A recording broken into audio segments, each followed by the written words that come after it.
Good morning, ma'am.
By mistake, I have not saved my slides. Good morning, ma'am. Sorry. Good morning. Okay. Good morning, Aisha. How are you? Fine, ma'am. How are you? I'm fine, thank you. So, students, today we are going to go according to the book, okay? Because my presentation slides by mistake, they are not on my USB. Okay, ma'am. By mistake, I feel they're on my laptop, which I saved. Mistake.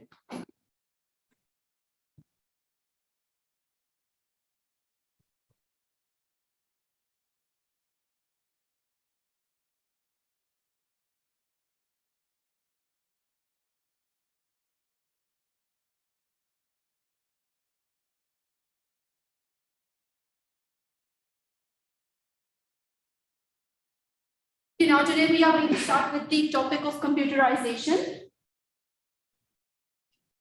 That is the end of chapter 4. Okay, we have few topics to be discussed from chapter number 4, and we are going to start with the concept of computerization, which is not at all new for you all. What is computerization? Obviously, nowadays, everything which is being done by human beings does need a support of computer, does need a support of information technology and information technology, hardware and software both. So whatever we are going to do nowadays, even accountants or financial managers or management accountants, whoever is related to the field of accountancy will be doing the work with the help of IT. So everything is computerized. So we do know that what are the benefits of computerization? These are not new for us. Why do we use computer? So that the speed of the work can be increased. We do use computers so that we can increase our speed of work. The work which we do with our hands, obviously, it is going to take a lot of time. That is why we do use computers so that the work can be speedy and it is going to be completed as quickly as possible. The other advantage is accuracy. To us as human beings do make mistakes, so does the computers. Computers do also make mistakes, but the ratio of mistake is very lesser as compared to the work of human beings. So why we use computers? Why do we take the help of IT or softwares? Because of the work is going to be accurate enough with the help of computers. Then the volume of data.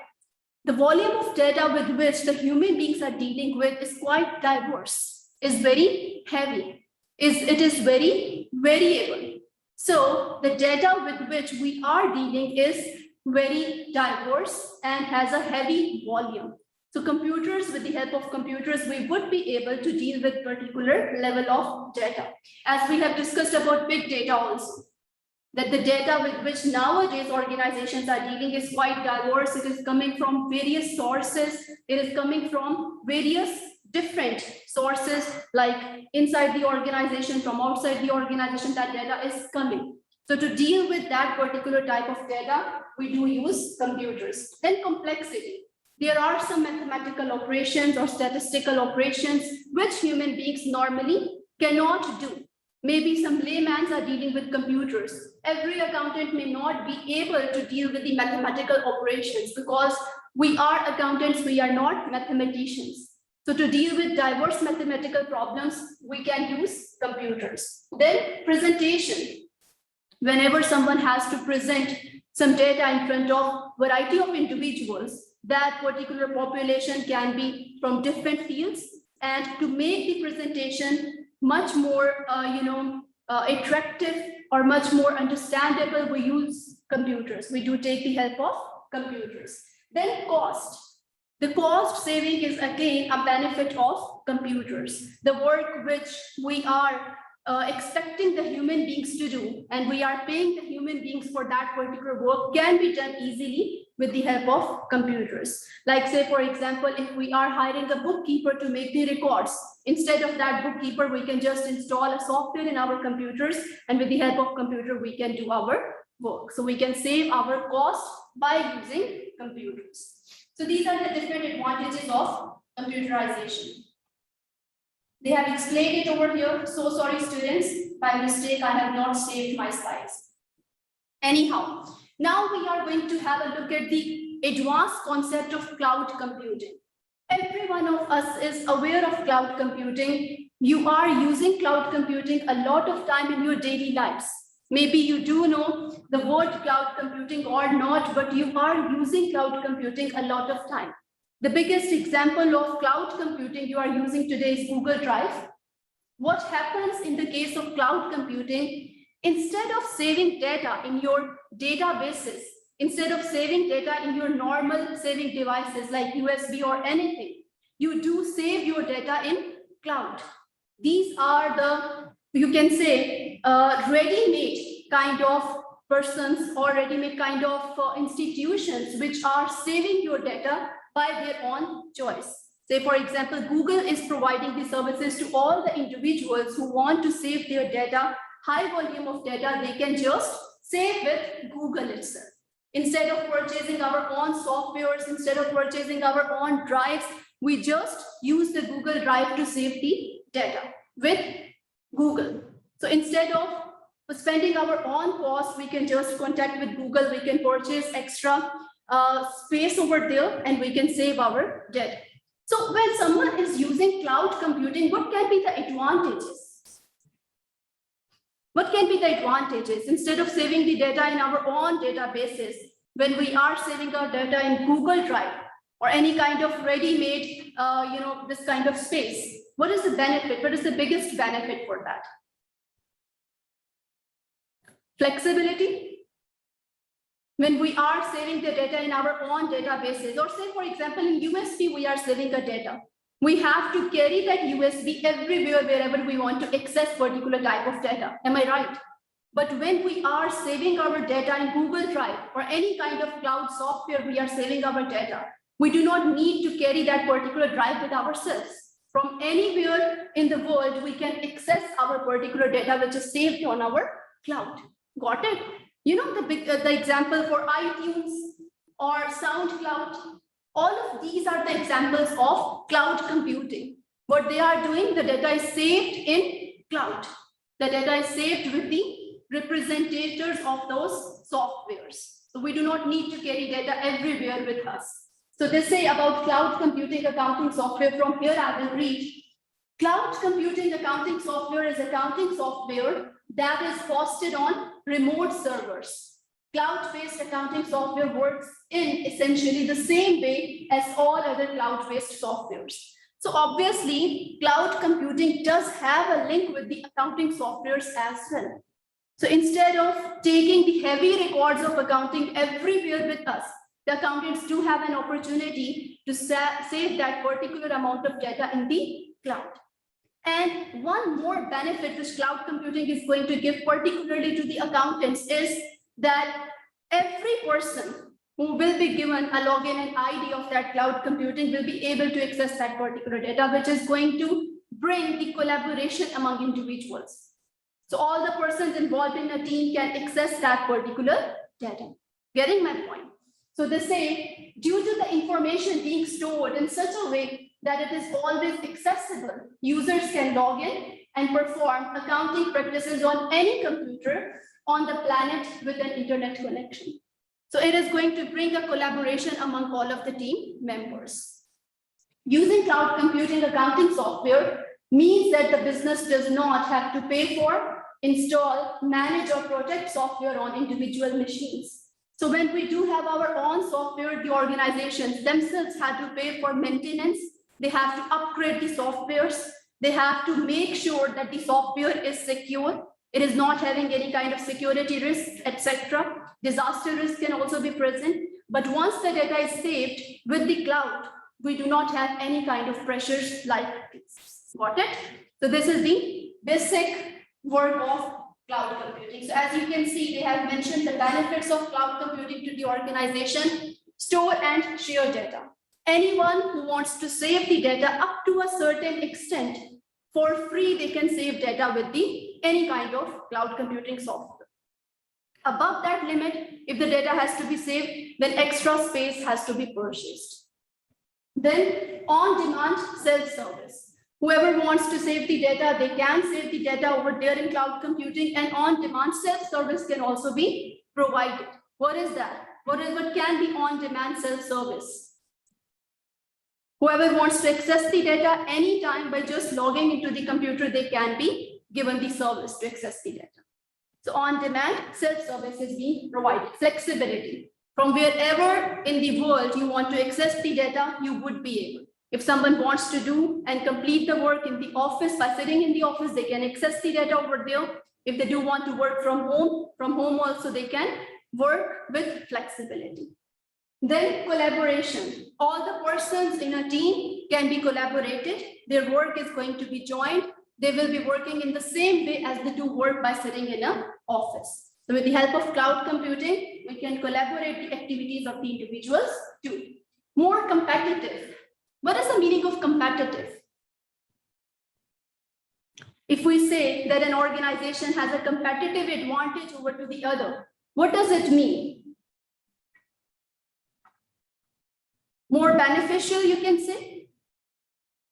Competitive advantage is a word which we specifically use when an organization is providing something extra to the customers. If in comparison will be done with our competitors, if we are providing something much better than our competitors to the customers, it is known as a competitive advantage.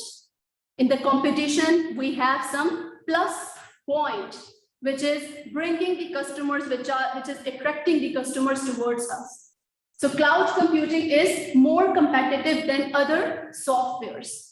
How? Obviously, it has a flexibility. It provides on-demand self-service, etc. Then easier scaling. What is the meaning of easier scaling? Whenever the volume of data is going to become more, it has the quality to scale up with the data. If the data volume is getting low, it has the quality to scale down with the data. So it can cope up with the scaling. Then, my dear students, reduced maintenance. The organizations do not need to provide maintenance services. They do not require to be providing the software updates to the individuals. The cloud computing is going to do all the work by itself. Backups. The backups are going to be provided by the accounting software organization itself. The cloud computing organizations do have the backups of all the data, and it can be provided to the individuals at their demand. So we do not need to save data at our own databases or spreadsheets. Disaster recovery. In case of data being saved in any place in the organization, say for example, in papers, the data is recorded and it is being saved. Whenever any kind of disaster is going to be there, it is going to be lost. If any kind of calamities or natural calamities are going to be there, the data is going to be lost. Or in case of the computer itself, if any kind of viruses or worms are going to attack the computer, the data is going to be lost if the data is in soft copy. But in the case of cloud computing, it is not going to be so. Then better security. If the data is saved in our own databases, if the data is saved in our own softwares or in the organization itself or any of the other tools, it needs security. It needs secure environment. And in providing the security, obviously the cost of the organization is also going to become more. But in the case of cloud computing, we do not need extra kind of protocols to secure the data. So it provides better security as well. Now, students, understanding number 6 is there. The requirement of the question is, which of the following scenarios are best suited to maximize the benefits of using cloud technology? So there are 4 statements given. You have to select the one which is best suiting to maximize the benefits of using cloud technology. Number 1, an organization that does not want to sacrifice security or make changes to their management practices, but needs additional resources for test and development of new solutions. Do they go for cloud computing? Which do not want to sacrifice security and which do want to develop resources for test and development of new solutions? Do they go for cloud computing? Okay. What about you, Afa? What do you say? Sorry? Let's see the other options. Okay, Zain, what do you think? No? Okay. So this is true. The organizations who does not want to sacrifice security obviously will not be using cloud computing. This is not the benefit. Okay, an organization that requires minimal security over their data and has a large existing infrastructure that is capable of handling future needs. Is it the advantage of cloud computing? The organizations who want minimal security. The organizations who want minimal security can use cloud computing, my dear students. In the case when the organization is not able to maximize its security levels, it can save its data with the cloud computing. And cloud computing obviously will be providing the secure environment to the data by itself. So it can be. Let's see the other one. A small startup business focused primarily on short-term projects and has minimal security policies. Are they going to use cloud computing? Okay, this point is correct. Has minimal security policies. They can go for cloud computing. But a small startup business having small volume of transactions, having less complex transactions would not be needing to go for cloud computing. Am I right? They can save their data in cloud softwares, but they do not get so much advantage in that case. So this cannot be. So half part is correct, half is not. Okay, part D. An organization whose IT infrastructure is underutilized on average and the system load is clearly consistent. Do they go for cloud computing? If already they do have enough infrastructure to carry on the load, then they do not need to go for cloud computing. If their own databases are still empty, if they do have own infrastructure which has a capacity to get more load, then why do they need to go for cloud computing? So they will not be going for. Option B is the correct one. An organization that requires minimal security over their data and have a large existing infrastructure that is capable of handling future needs. So capable of handling future needs, if the data volume is very high, obviously cloud computing is going to help them. So infrastructure should be according to the management of the cloud computing. Got it? So option B is the correct one. Now, my dear students, a very common topic of artificial intelligence, AI, is going to be discussed. What is artificial intelligence? Making the machines intelligent can be known as an artificial intelligence. Artificial over here means machines, and intelligence means making them intelligent, making them much more thinkable, or making them of such sort that they can think more, they can plan, they can make forecasts, they can make budgets, etc. So making the machines more intelligent is related to the artificial intelligence. And nowadays, artificial intelligence is present everywhere. In most of the places, at least twice or thrice in a day, we do get connected with such kind of devices which are having artificial intelligence. And the major example is of so many social media softwares which you use in your mobile phone. So many apps do work on the scenario of artificial intelligence. A very common example of the artificial intelligence is when you use Facebook. Maybe all of you do use Facebook. Have you ever noticed that automatically friend suggestions come in front of you? Have you ever noticed why those friend suggestions do come in front of you? Because of the artificial intelligence. The machine which you are using is intelligent enough to think, to see that which friends should be suggested to you. And that all is based upon the concept of big data. The organizations around you are continuously gathering a lot of data. So on the basis of that particular data, they can make algorithms to make the machines much more intelligent. On the other side, there are not persons who are working with this intelligence. These are only mere machines in which algorithms on the basis of that big data are developed, which are dealing with that particular environment. Got it? So what your book says about artificial intelligence? Artificial intelligence is an area of computer science that emphasizes the creation of intelligent machines that work and react like human beings. So obviously, when we do say that machines are now becoming more intelligent, it does not mean that they are going to replace human beings. Especially in the case of accountants, because we are related to the field of accountants, we cannot say that because the machines have become more intelligent, so they are now able to replace human beings. No. Obviously, artificial intelligence or machine learning is helping the accountants for making plans, for making records, for making future strategies, a lot of things. Even the normal bookkeeping, normal financial reporting, or normal audit practices are covered with the help of machine learning. But still, human input is required. Whenever the work of analysis has to be done, human input is going to be required. So we admit the fact that now the IT is being very developed. Softwares are now very developed.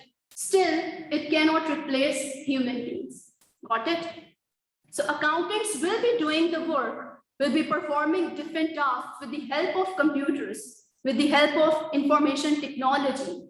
But information technology is never to replace human beings. Got it? This question can be given to you in examination. They can ask you that whether the IT or artificial intelligence is to replace the human beings. Your answer will be towards no. So they say some of the activities that computers with artificial intelligence are designed for include voice recognition, like Alexa. The voice can be recognized. Then planning. With the help of artificial intelligence, the managers, management accountants particularly, they can plan for the future. That is their important task, one of the important tasks to be performed out of 3, planning, controlling, and decision making. So planning can be done with the help of the artificial intelligence. But my dear students, this planning with the help of the computers or artificial intelligence will not be done blindly. The same agenda, same objective is going to remain at its place. That is about big data. The softwares, the computers will be attached to different sources of information. The information will be continually gathered, and on the basis of that particular information, the algorithms are going to be made, and then future plans are going to be made. Got it? Learning. With the help of artificial intelligence, learning in the organizations and even the machine learning is becoming advanced. Problem solving. With the help of artificial intelligence, we can solve critical problems from normal mathematical operations to what if analysis can be done with the help of the artificial intelligence. Okay, now Now they are moving towards the concept of machine learning. What is the concept of machine learning? It is just an advancement in the case of artificial intelligence, making the machines to learn and then perform the task on the basis of their learning is known as machine learning. Instead of making human beings to learn and then perform tasks, they do provide certain kind of repetitive data to the computers. That on the basis of that repetitive data, they do start learning that what they have to perform. This is known as machine learning, making the machines intelligent enough to perform the task, but on the basis of data which is being input to their minds. So they say most recent advances in AI have been achieved by applying machine learning to very large data sets. Machine learning algorithms detect patterns and learn how to make predictions and recommendations by processing data and experiences rather than by explicit programming instructions. So my dear students, machines cannot learn by just explicit programming instructions. On the basis of repetitive data which is being given to them, the computers start learning that in the case of this particular data, we have to perform this particular action. Got it? If sometimes you have noticed that you call to some organizations and on the other side, instead of the human being, there is computerized voice coming. In your bank account, maybe if you have bank account at this age, you might know that when you do call at your banks, over there, they do have particular machines to help you. And they do respond you. Frequently asked questions are present over there. When you do ask those facts to that particular machine, the repetitive answers are going to come. Because in the minds of those computers, it is being fed. Got it? Okay. So they say the algorithms themselves then adapt to new data and experiences to improve their function over time. Now, how does the artificial intelligence and accountancy are going to work hand in hand? As I told you that now the work of accountants has become quite diverse. Before to some time, the accountants were just expected to become number crunchers.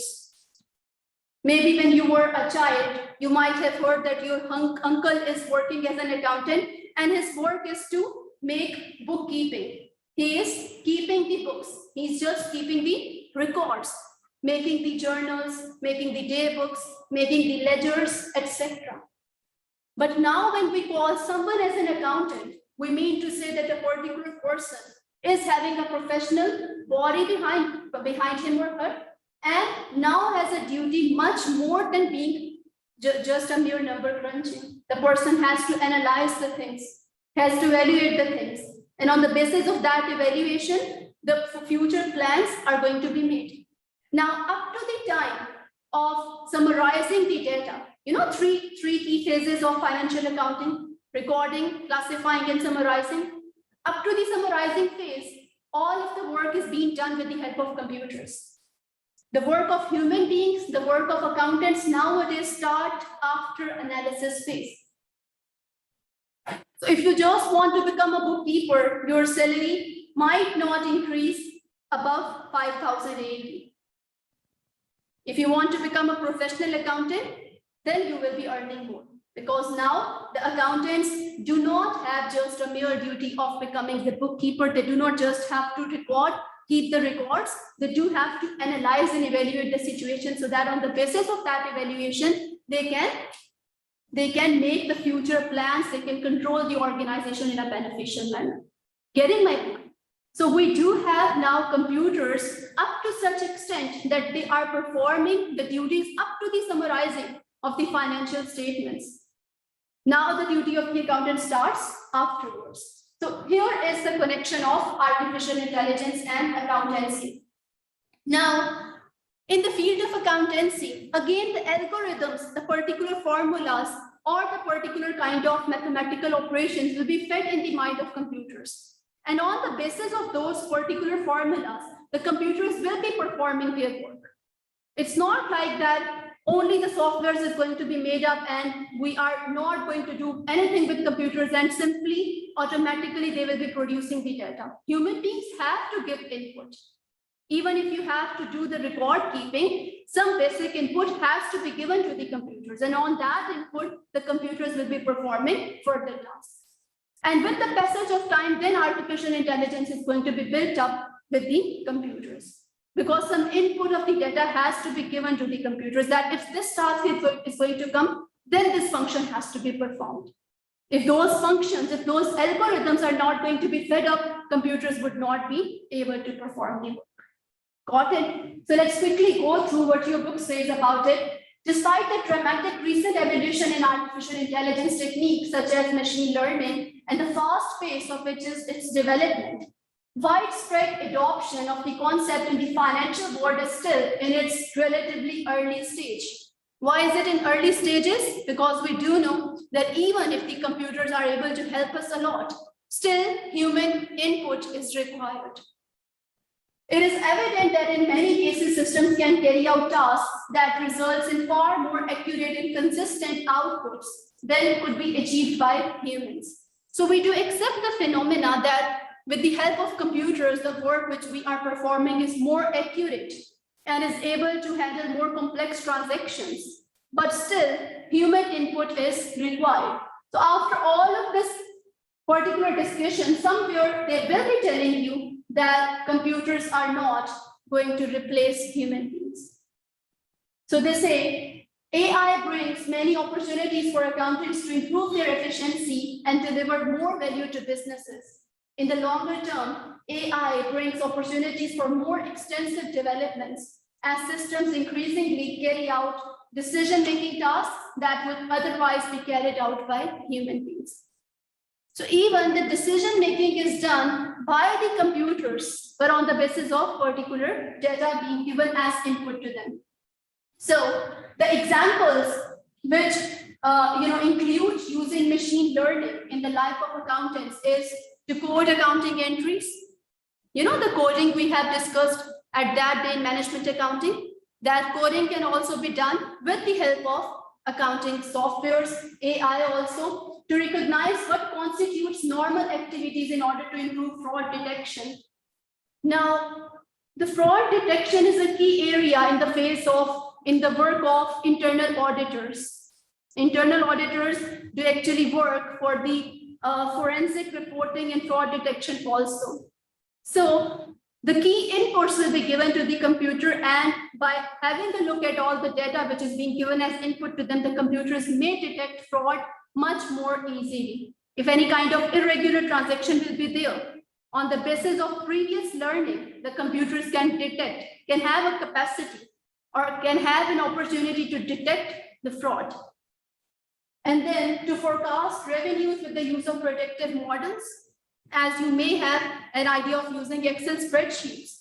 We do have very diverse functions in spreadsheets even. That is the basic software which is being used by accountants all over the world. And even over there, we do have predictive functions present.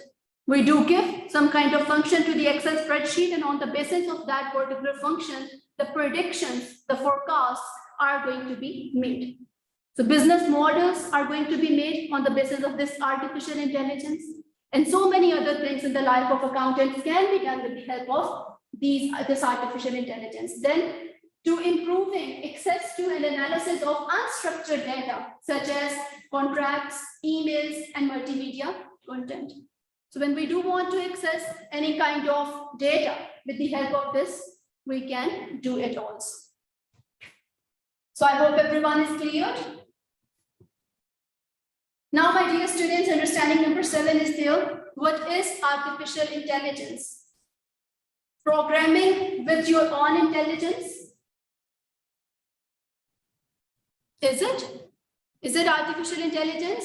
Programming with your own intelligence? It does not have anything to do with the intelligence of human beings. It is not making human beings more intelligent. Okay, making a machine intelligent? Yes, this is an artificial intelligence. Then putting more memory into the computer? No. Backing up data, enabling more efficient data recovery? No. Now, my dear students, here they are repeating the concept of big data. Actually, Here in BT, we had not discussed about big data, but nowadays, big data is a very important concept. That is why you have seen this concept in your management accounting book, and here in BT also it is present. We do know that what is a big data. As by having a look at its name, the first thing which comes to your mind is that the data which is in high volume is big data. The data which is having the large scale is the big data. So this is a very accurate definition of big data.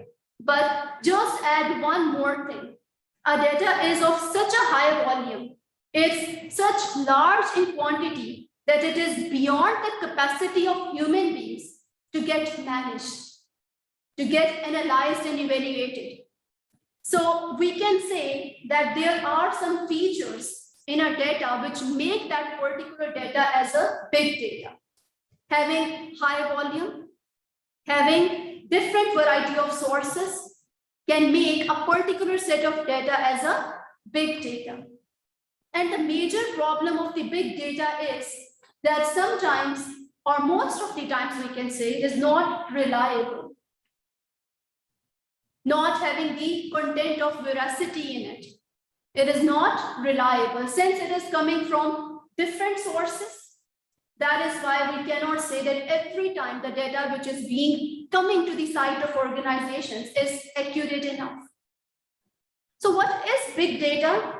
A data which is of such a large quantity and volume and scale which is beyond the capacity of the organizations to get managed and analyzed in an efficient and effective manner. And nowadays, organizations have to deal with big data. Nowadays, organizations are dealing with a lot of volume of data. Now in this century, the data, the amount of data which is being produced is more than which has been produced in thousands of years in past. In just past 5 to 6 years, you can say, the quantity of the data which is being produced is a lot more than which has been produced in several years in the past. So nowadays, human beings, every human being is producing a lot of data. Say, for example, when you wake up in the morning, with the help of an alarm, you are waking up. So you have produced data. When you are opening your eyes, you are just going through your Facebook timeline, you're going through your Twitter, you are liking some photos, you are doing some online shopping, etc. You are producing data. All of this data is produced and it is going to somewhere. It is not getting wasted. The data which you are producing, it is going somewhere. And to most of the organizations, it is going. And on the basis of that data, which is being gathered by those organizations, suggestions do come in front of you. The ads which you see on the social media are all because of the data which you have created. Got it? So what is big data? Let's quickly go through. We are just going to read the definition. Big data is a term for collection of data which is so large that it becomes difficult to store and process using traditional databases and data processing applications. So it is of such a large quantity that the organizations are not able to save it on their normal databases. And nowadays, my dear students, you must know that the importance of the real data has emerged, we can say. That the organizations do want to deal with the real-time data, the data which is being produced by the individuals right at the time. The organizations are more interested to know about that. On the basis of that particular real-time data, they are making innovations and creativities in their products and services. So now we can say the work has become more challenging. Okay, now what are the features of big data? 3 basic features must be present in any particular set of data to make it a big data. 3 V's: volume, variety, and velocity. A particular data which is very large in quantity. Got it? Or you can say one organization, if having 25 GB of data in 1 hour, it's a big data. Creating 25 GB of data in 1 hour and increase it to 10 times higher data. Sometimes when the organizations are dealing with more variable data, it becomes 10 times higher also, or more than it also. So it is a bigger volume, which we do call as a high volume data or big data. So 25 GB is, you can say, a normal limit to call some data as a big data. Okay, then variety. If the data is coming from variety of sources, qualitative data is coming, quantitative data is coming, cardinal data, ordinal data, you know, all the types of the data which we have discussed. All of the data is being gathered from different sources, from inside the organization, from outside the organization, from the government statistics, from any kind of journals, from newspapers, from outside the country, inside the country. The data is coming from different sources. When the data is having a lot of variety in it, it is known as a big data. And then velocity, the frequency with which the data is coming to the organization is very high. Again and again, organization is dealing with the new type of data. It means that the velocity of the data, the frequency, the speed in which the data is coming to the organization is very high. So if this characteristic is present, it means that the data is a big data. And then veracity, truthfulness. Veracity must be present in a big data.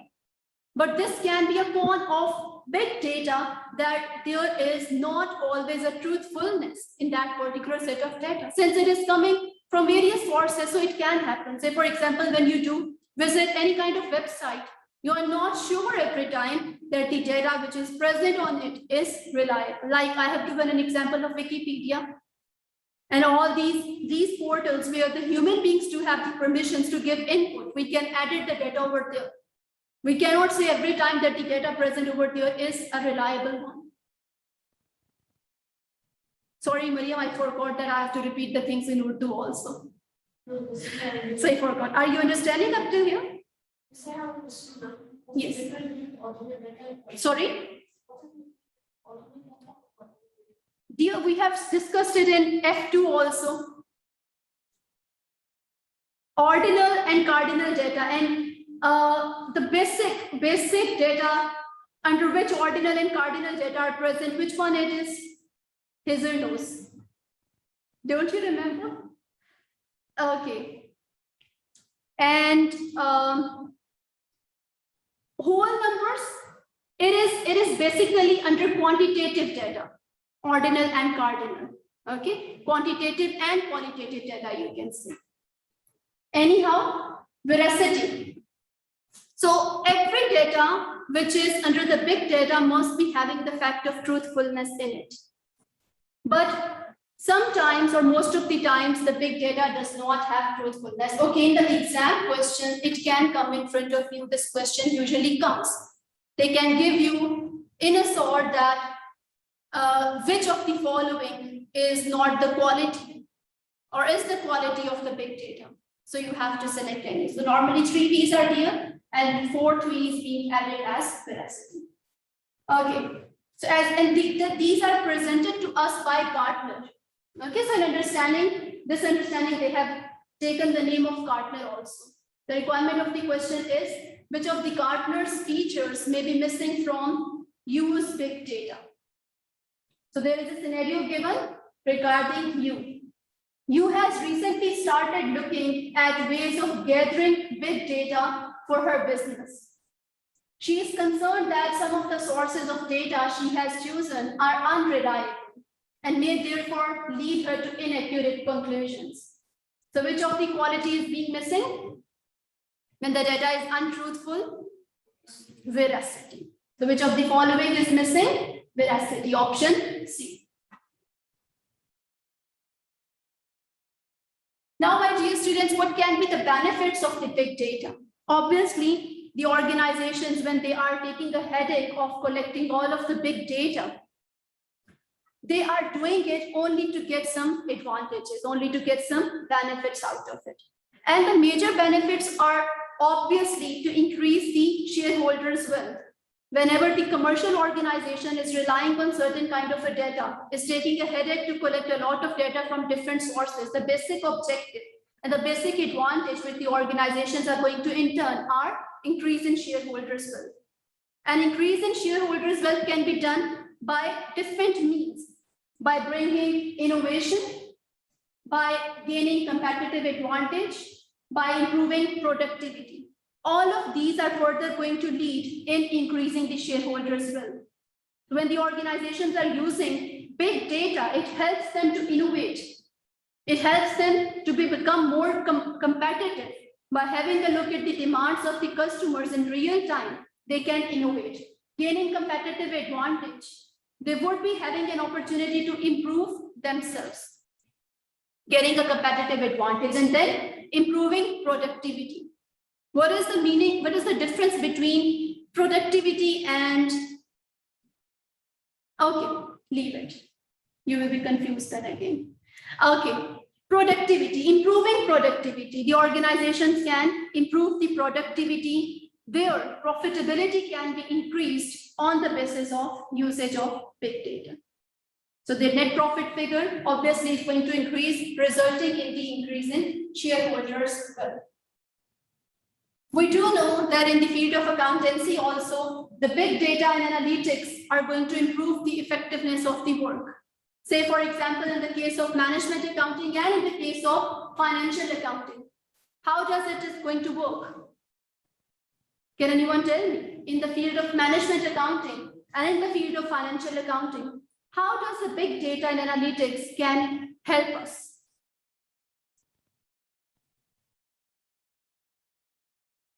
Okay, in the case of financial accounting, how does the big data help us? Like I have repeated for so many times, in the case of financial accounting, these softwares, the big data which we are going to feed up in the mind of the computers will be helping us for reporting purposes. In the case of management accounting, again, when this big data is coming from different sources and is being fed in the mind of the computers, on the basis of that particular detailed data, the future planning will be done in an easy manner. And controlling can also be done with the help of this big data.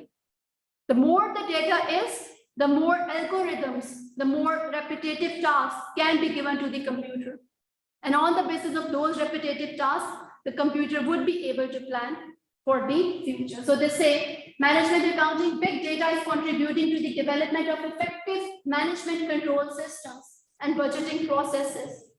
So budgeting is related to the planning, budgeting is related to the forecast. Only with the help of that big data it is possible. Again, for the financial accounting, the same thing they are mentioning, big data is contributing to the development of effective management control systems and budgeting processes. Reporting. There is a difference between normal financial accounting and financial reporting, where financial accounting is dealing with the basic ideas. Financial reporting is to use complex financial reporting standards to perform the work of accounting, to perform the work of financial accounting. So from bookkeeping to the summarizing of the financial statements does come under the phase of reporting. Reporting the data so that the users of the financial statements can analyze it. And with the help of big data, we can do this also. So like your book says, big data is helping to improve the quality of accounting standards with the aim of continuing to provide useful information to those with reporting responsibilities in our eye-changing global economy. And then audit. In audit, when there is a lot of data from small transactions to big transactions are present in the front of auditors, and they do not have a time or the capacity or resources to analyze and to see each and every transaction which has happened. So they have to do their work on the basis of sampling, so that audit procedure can be performed with the help of computers. With the help of computers, the audit work can also become easier. So all the review procedures, instead of doing it normally the human beings would not be doing it by themselves. Then. With the help of computers, they are going to perform this task. Like they say, data analysis has enhanced the quality of audit engagements in recent years. But more significant, recent technological advancements in big data and analytics are providing opportunities for even better quality work to be carried out. So audit work basically is going to be performed by human beings. But when there is a lot of data in front of us, and the analytics are also present in the help, with the in the computer softwares. So instead of doing all the work by ourselves, we then are going to take the help of the computers. So repetitive tasks continuously will be done with the help of computers. And when you will be becoming auditors, you will see how it is going to work. The auditors nowadays do not test all the transactions by themselves. With the help of computers, the transactions are being tested. Understanding number 9, it's a detailed one.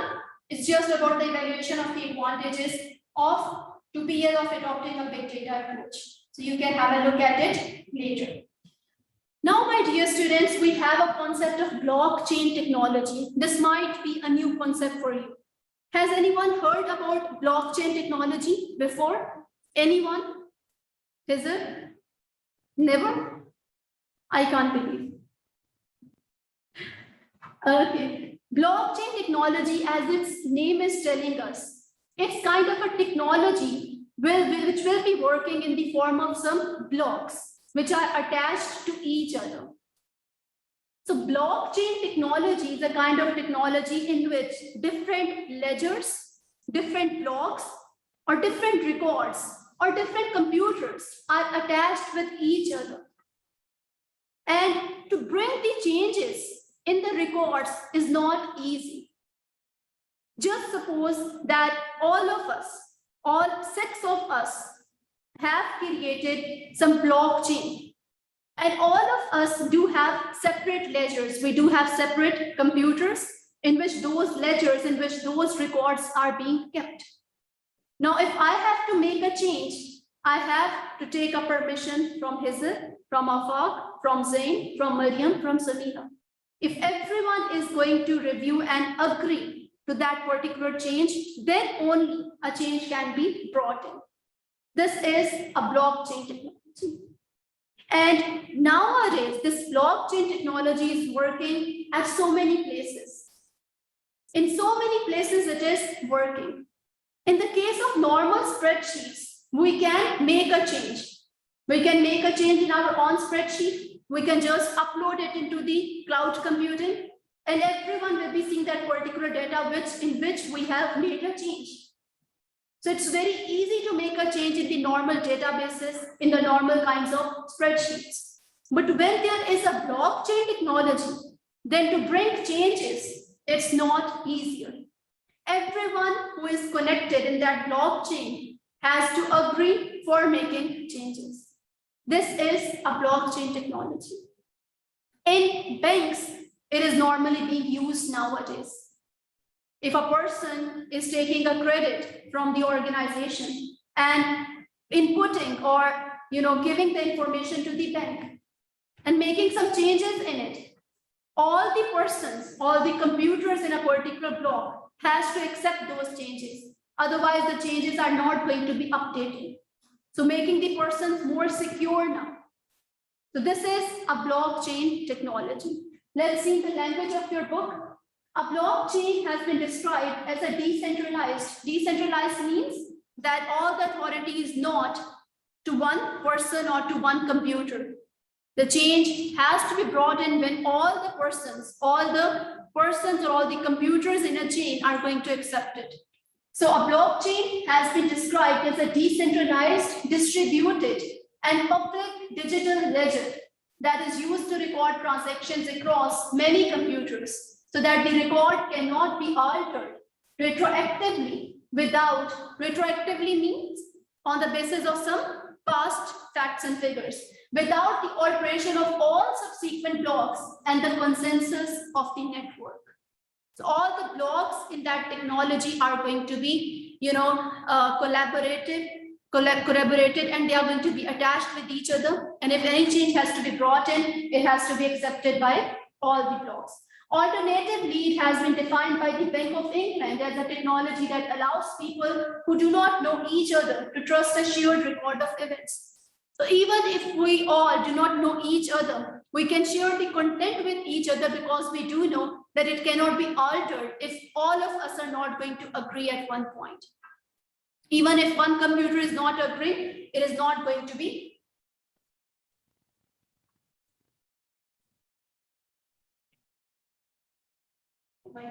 I have not shared the screen and they have not told me. Aisha and Rabia, are you able to see the screen? Yes, ma'am. And before to that, were you able? Ma'am, we are using our phone to see the book. Okay, anyhow. Okay, so what are the benefits of the blockchain? The major benefit which blockchain brings to us is security. All the persons who are involved in a network just have to give a permission if any alteration has to be made in a record. It's not like the simple databases or normal cloud computing. So they say the main benefit of the blockchain is security. In the digital era, cybersecurity is a key risk associated with the use of IT systems and the internet. This is because traditional systems have been closed, and so modifications to the data have been carried out by just one party. If the system is hacked, there is little control over such modification to prevent it from happening. So even if your computer is hacked, if even your data is in the hands of unauthorized party, even then you do not need to care for it, as it is not going to bring any kind of modifications unless all the blocks in the system are going to be occurring.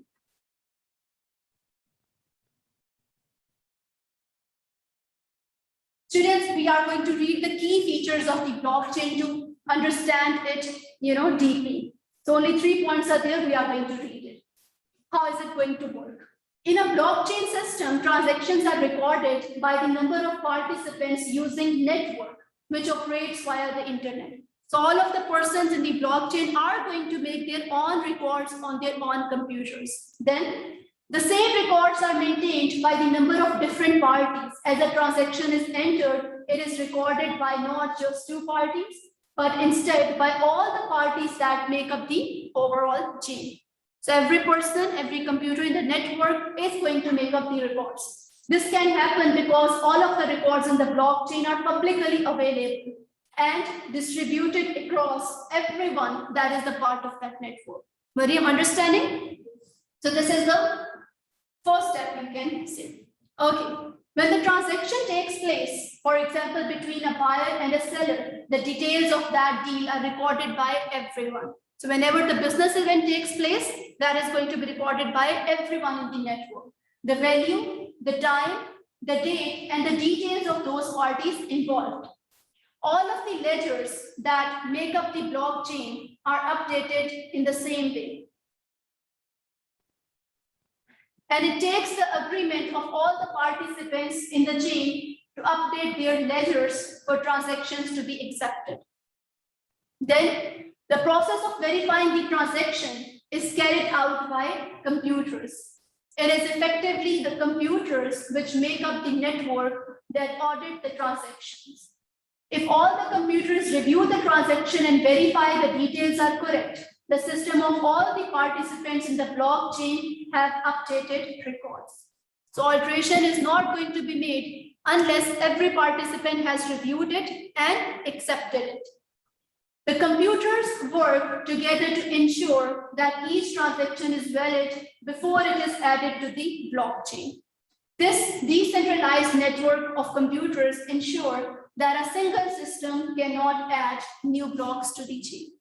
The new block or new information will be added only once all the persons to the network, all the computers in the network has agreed. When a new block is added to a blockchain, it is linked to the previous block using a cryptographic hash generated from the contents of the previous block. This ensures that the chain is never broken and that each block is permanently recorded. So if any new person or any new computer has to be added to the blockchain, all of the records will be transferred over there as well. And with the acceptance of all the persons in the blockchain, it is going to be added. It is intentionally difficult to alter past transactions in the blockchain because all the subsequent blocks must be altered first. So without review, without agreement of all the parties, the change cannot be made. My dear students, here is the illustration given regarding cryptocurrency. I just request you to read it from your homes. You know about cryptocurrencies? Bitcoin is the most popular example regarding that. So it is working on the scenario of blockchain. So just have a look at that illustration for your deeper understanding. Okay, now what is the relevance of blockchain technology to accountants? Like any other working human being, for accountants also it is going to bring a lot of benefits. And in the case of accountants also, they do have an access to the sensitive kind of data sometimes.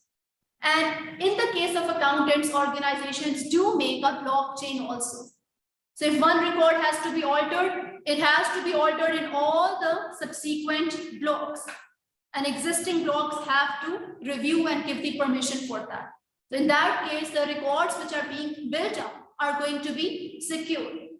They are not going to have an opportunity to be changed or altered. So they say examples of how blockchain can benefit the accounting profession include reducing the cost in maintaining and reconciling ledgers. We will look in the financial accounting that after making the ledgers, after making the different records, the organizations do have to reconcile them as well. That the record which is shown by one piece of record is the same as being shown in the other piece of record. They are going to reconcile it. Say, for example, the bank is also preparing your record and you are also preparing your bank record. So at the end of some time interval, you are going to reconcile that whether the balances are same, whether the transactions are same or not. So when you are using blockchain technology, you do not need to spend extra time and effort in reconciling ledgers because the ledgers which are prepared by all the parties involved are the same. So no need to reconcile the ledgers at the end of the particular time interval since the changes cannot be made in any block if the permission or agreement is not being taken. Getting it? Then providing absolute certainty over the ownership and history of the assets, the existence of obligations, and the measurement of amounts owed to the business and owed by a business. Say, for example, when you do purchase something on credit, in your records, the payables records are, the receivables records are present. In the other party records, the payables records are present. At the end of some particular time limit, those records have to be reconciled. But again, since all the computers are attached with each other, you do not need to go for that as well. Then freeing up time to allow staff to concentrate on their responsibilities such as planning, valuation, reporting, etc., rather than reporting. So obviously, when the cost and the time is going to be saved up, the time which has to be spent in reconciling and other efforts have to be done. That could be saved for future planning. For other more productive purposes, the time could be saved up. So this is a link between the blockchain technology and the accountants. Now, a very simple topic of cybersecurity is going to be considered. My dear students, what is cybersecurity? The security related to the computers, infrastructure, or softwares is known as a cybersecurity. Nowadays, one term is very popular, cyber crimes. Nowadays, the computers, with the help of the computers, the crimes are being done, like phishing, like any other kind of like malwares, etc. These are the crimes which are being done with the help of computers. So cybersecurity is a secured platform for someone who is using a computer. The cybersecurity, what your book says, cybersecurity is the protection of internet connected systems, including hardware. It includes infrastructure, that is IT, information technology, software, and data from cyber attacks. So securing the platform on which the computers and internet is being used is known as a cyber security. They say further, a cyber attack is a malicious and deliberate attempt by an individual or organization to breach the information systems of another individual or organization.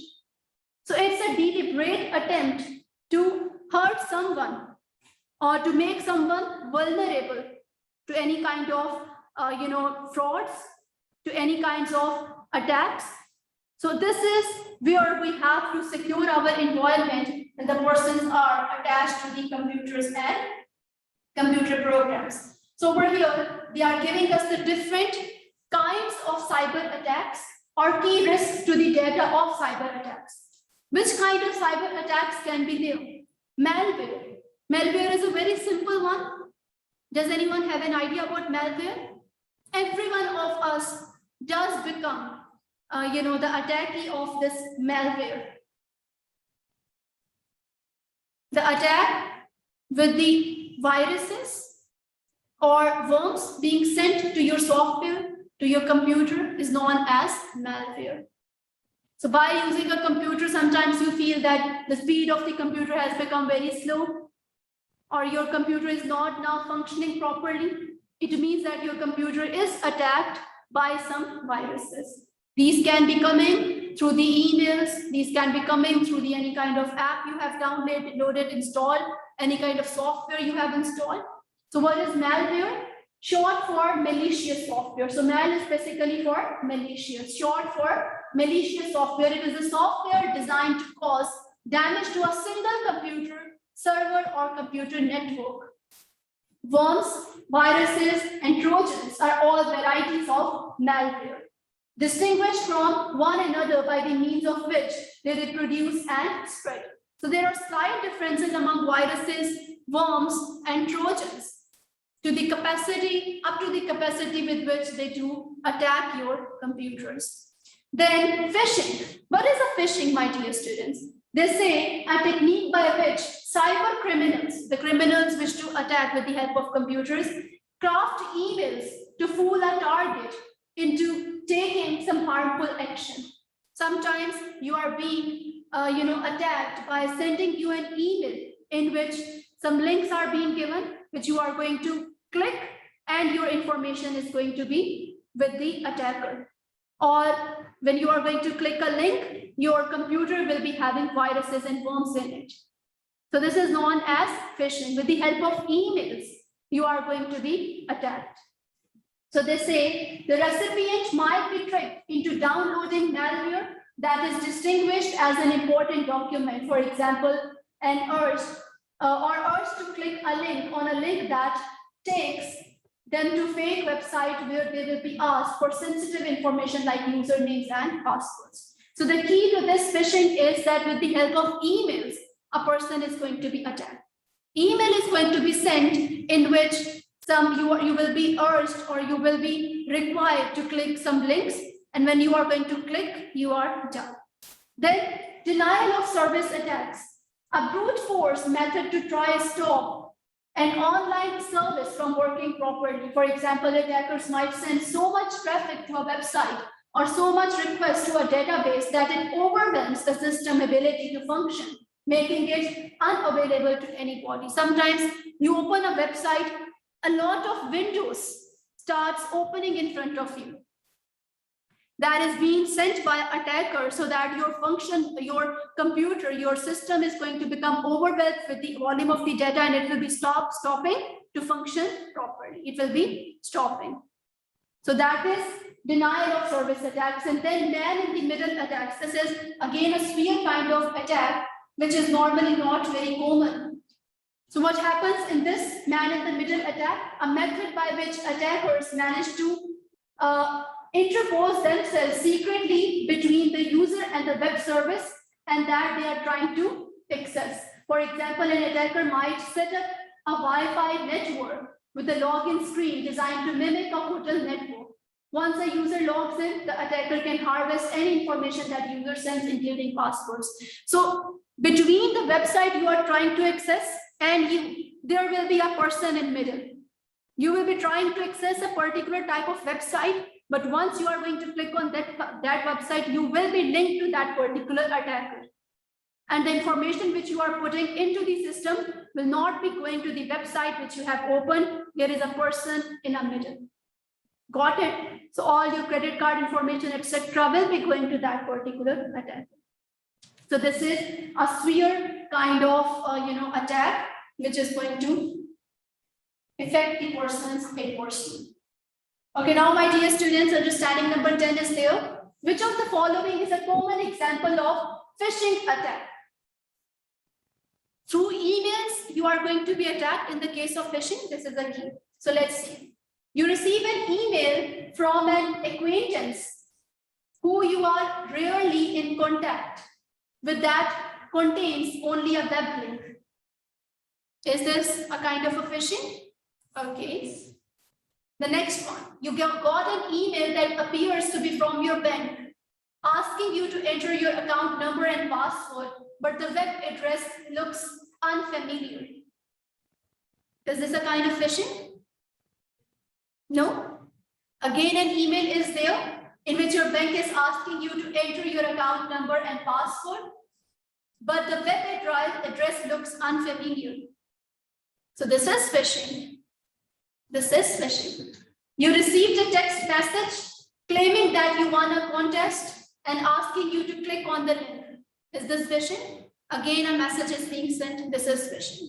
So all of the above are the kinds of phishing. The thing is that you are going to receive some message in which you will be urged to click on certain link, and when you are going to click that link, you will be defrauded. You will be attacked. Now, my dear students, protection of IT systems and softwares within the business. This is very easy to have a look at, very general topic, that there are various methods that can be used to keep data secure. From natural disasters, how the data can be kept secure from the natural disasters, from natural calamities like any kind of earthquake, tsunami, etc. How can we make our data secure? We can have some backups of the data. We can use cloud computing. Instead of saving the data at one source, at multiple sources, we should be saving our data.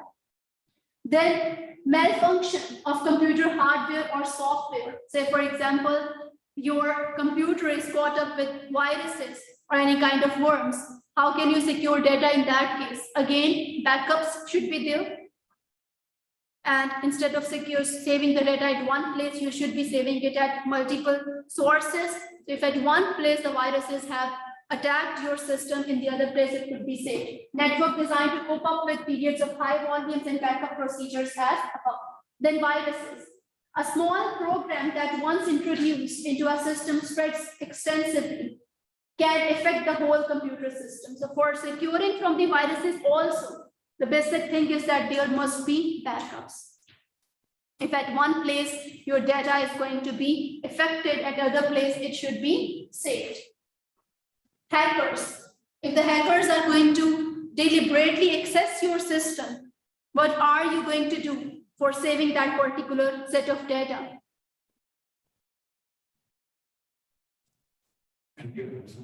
Antiviruses. In the case of viruses, you can have antiviruses. In the case of hackers, antiviruses can work if they are hacking the computer to give viruses to you. In the case of hacking specifically, there can be some locks. There can be some blocking strategies that even if they are hacking, they would not be able to access the sensitive data. So even the blockchain can be used in the case of hackers. So even if they are hacking one set of data, the other records will not be changed. So firewall software can also be there in order to just build the blocks. Passwords and usernames are also going to be updated particularly. Electronic, eavesdropping. That is users accessing private information not intended for them. So again, passwords upgrades should be there. Data encryption, data is scrambled prior to transmission and is recovered in a readable format once transmission is complete. Data can be decoded and coded. And with the help of that, this electronic eavesdropping can be secured. Passwords and usernames updated regularly. Then human errors, unintentional errors from using computers and networks with the help of training, these can be Done. Okay, now this chapter is finished, students. There are some understandings. Let's have a look at them. The requirement of the question is, which of these statements are correct? Consider the following two statements. A transaction processing system would normally be used by the operational level managers. Is it? Who says yes? Very good. So transaction processing system TPS is normally used by operational managers. Data is facts and figures that have been processed in such a way that it has meaning to the user. It's wrong. It's a definition of information. So which of these statements is correct? Option A. Only first one is correct one. Okay, understanding number 12. What type of information system has a business installed? A business has recently installed an information system that allows historic analysis of the business results, as well as creation of the budgets and predictions about future operations. Which type of system is it? Is it DPS, ES, MIS, or Executive Information System? Using the historic information and looking into the future, making the predictions, making budgets, etc. Sorry? D? No. C. Management Information System. Very good. Executive Information System will be collecting the data from variety of sources, from down to the organization, from outside, from inside, etc. Got it? And it will be looking for the long-term decisions also. So this is MIS, Management Information System. My dear students, there are 3 to 4 more. You can have a look at them. Okay. Understanding number 15, we can see. This one is the detailed one. So understanding number 15, the requirement of the question is identify which of the above systems is associated with each of the following descriptions by selecting A, B, C, or D. Okay. So there are a number of different information systems that may be used within the organization. These include decision support system, transaction processing system, executive information system, and management information system. So there are statements given in front of you. You have to match with the accurate one. Okay, the first one converts information about basic transactions into the information that helps technical managers control the organization. Which one it is? TPS, transaction processing system. Anyone else? Anyone else? Converts information about basic transactions into information that will help technical managers control the organization. So Samiha is right, it's transaction processing system. The transaction is being processed in this case. Records all the daily transactions within the organization and summarize them periodically. Now Samiha, what is this then? Records all the transactions within the organization and summarize them periodically. Exactly. This is it? Are you fooling us? This is a basic task. This converts information about basic transactions. Concentrate on this point. Converting the information about basic transactions. So it means that this point is further to this one. Again, transaction processing system. Okay, you are right. Third one, a tailor-made system that will draw on internal and external information to help deal with unstructured and semi-structured problems. What is this then? Decision support system? Anyone else? A tailor-made system that will draw on internal and external information to help deal with unstructured and semi-structured problems.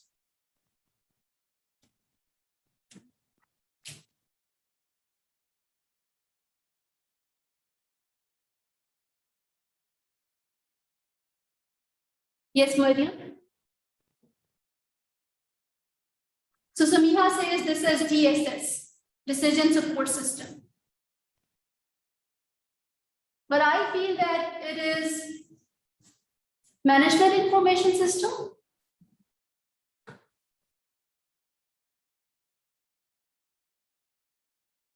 Okay, look at the fourth one. Provides internal and external information to strategic managers, enabling modeling of the entire business. What is this, Hazel?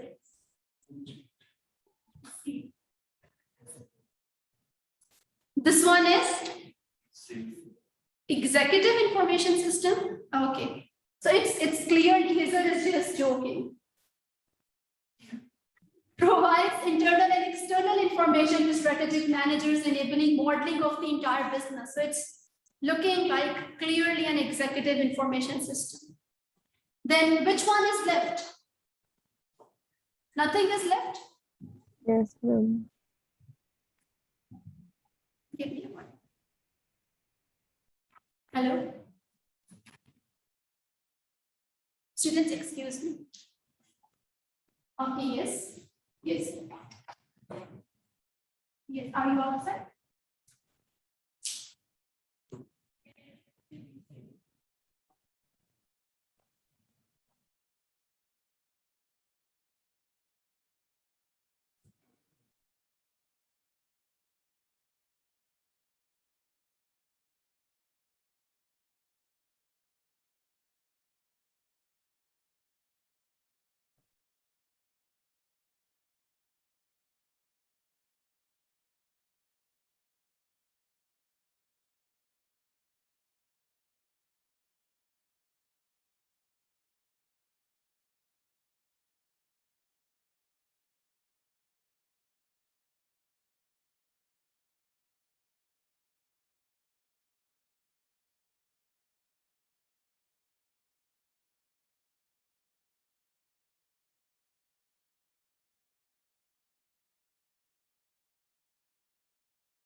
Sorry, students.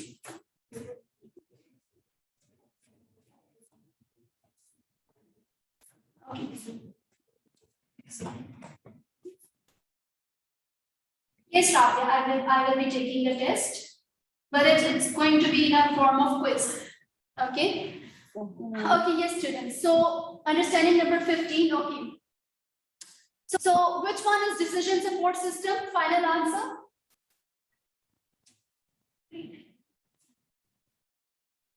Sorry? Third one?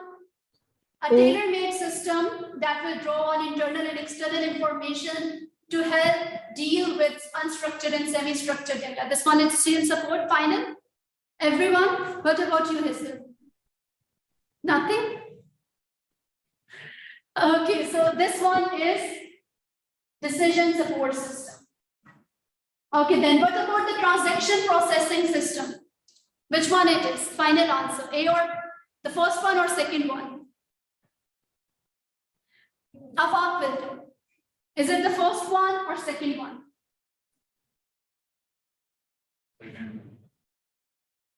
Second one is transaction processing system. Okay. So this one is final. Okay then. Which one is executive information system? Fourth one. Fourth, ma'am. Then which one it is? First one. Management. Management information system. What is the difference between TPS and MIS then? It is about recording of the daily transactions and within the organization and summarizing them periodically.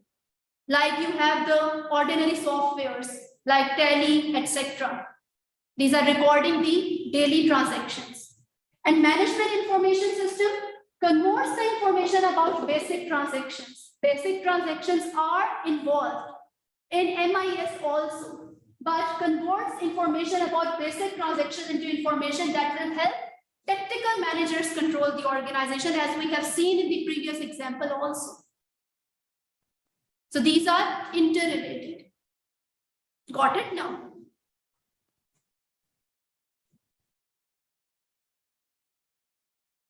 Okay, now students, this one. Which two of these are characteristics of good information? Select two from above.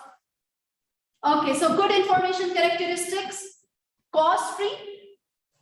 Is it? Cost effectiveness is the quality. So this is wrong. Easy to use. Easy to use. Yes. Okay. Rapid. Is it quick? No. Adaptable. Yes. Okay. Perfect? No. Cautious? Prudent? No. Factual?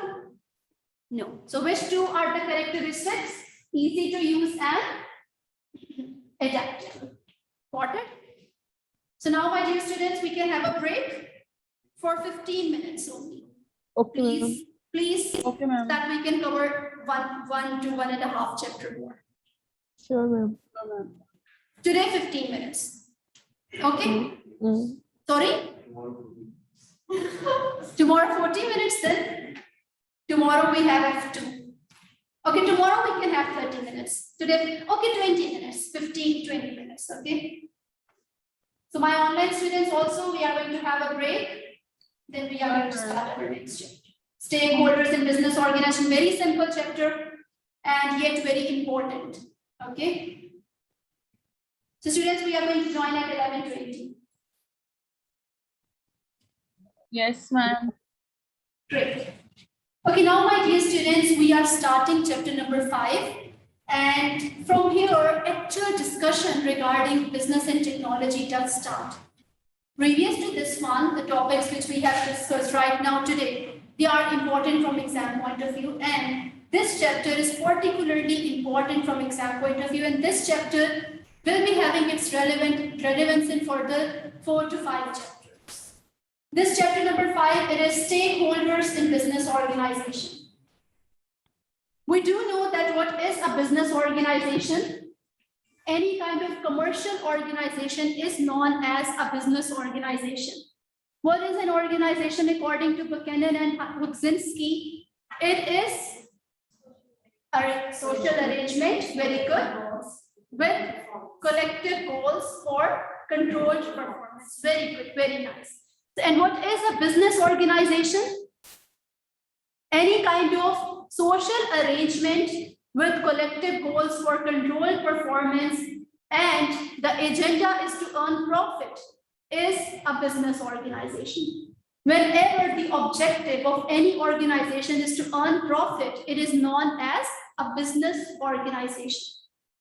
Every organization, whether it is a business organization or a non-commercial organization, will be having stakeholders. Stakeholders is a very broader term, which covers all the persons and group of persons which will be having any kind of interest attached with the business. Any person, any party, any kind of group of persons having any kind of influence on the organization will be known as a stakeholder. Any person or group of persons having any kind of contractual relationship or agreement with the organization is its stakeholder. Any person, any party, any group of persons influencing or affecting the organization in a positive or a negative manner will be known as a stakeholder. So in short, we say that every party which is having any kind of interest in the business organization is known as its stakeholder.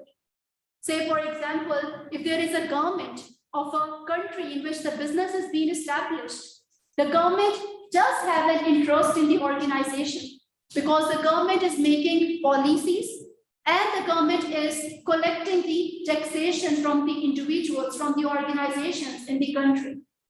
So government is having an interest attached to the organization, hence it is a stakeholder.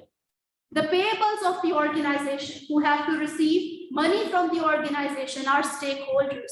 Receivables who are customers of the organizations are stakeholders.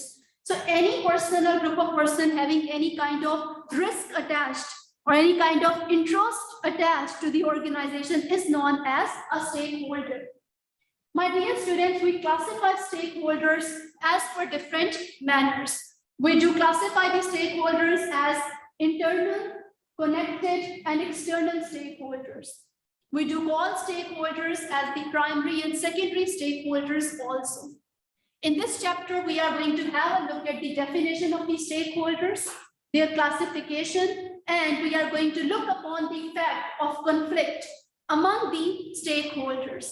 Every stakeholder, since having different kinds of interests attached with the organization, their interests can be in conflict with each other. So we are going to have a look at all these things in detail. What are stakeholders? Your book says a stakeholder is an individual or group who has an interest in what the organization does or who affects or can be affected by the organization's action. So any person or group of person having any kind of interest attached to the organization or having any kind of contractual agreement with the organization or can affect or can be affected by the activities of the organization is known as a stakeholder. They say stakeholders can be broadly categorized into three groups: internal, external, and connected. So we can classify the stakeholders into three broad categories: internal, external, and connected stakeholders. My dear students, internal stakeholders are the stakeholders who are present inside the boundaries of the organization. These stakeholders are present in the premises of the organization.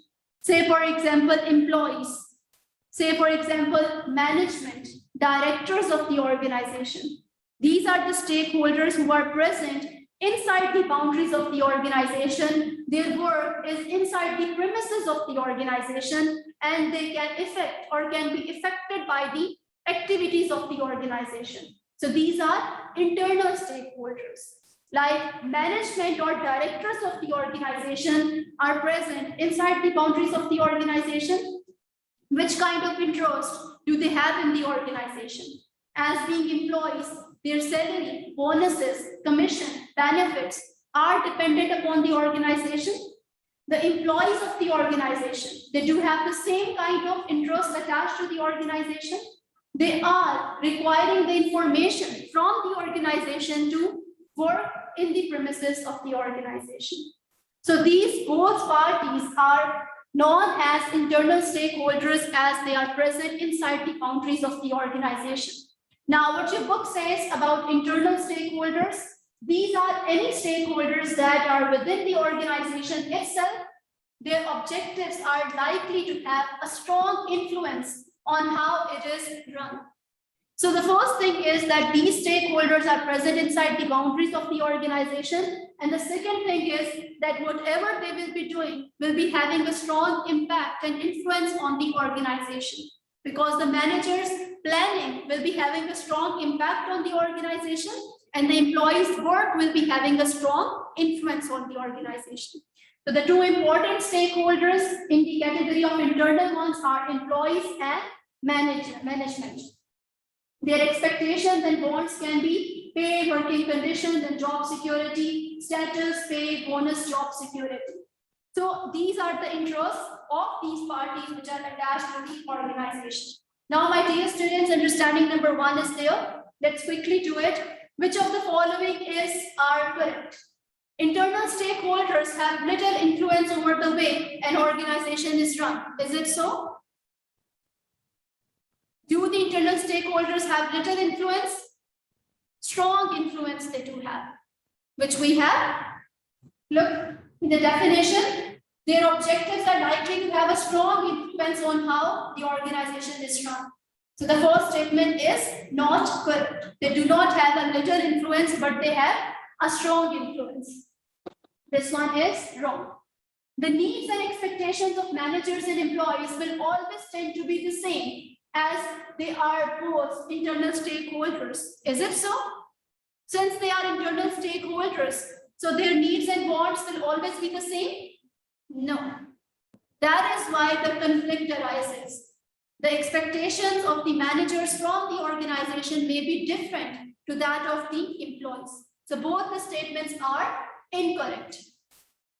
Clear, everyone? Zain, are you clear? Okay, now, what are connected stakeholders? My dear students, connected stakeholders are usually those which are attached to the organization with any kind of contractual arrangement. When any parties or group of parties have any kind of agreement or contractual arrangement with the organization, they are known as connected stakeholders. So what your book says about connected stakeholders either invest in or have dealings with the firm. So those stakeholders which do invest in the business organization are shareholders. So shareholders and all other group of persons or parties which are having any kind of contractual relationship with the organization are known as connected stakeholders. What your book says about this, they tend to have varied objectives. So obviously all of them will be having different kind of objectives to be met within the organization. Like shareholders, what are the expectations and needs of the shareholders with that of the organization? They do want an increase in their wealth.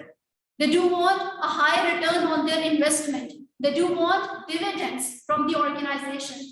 They do want a higher market share. So these are their needs attached to the organization.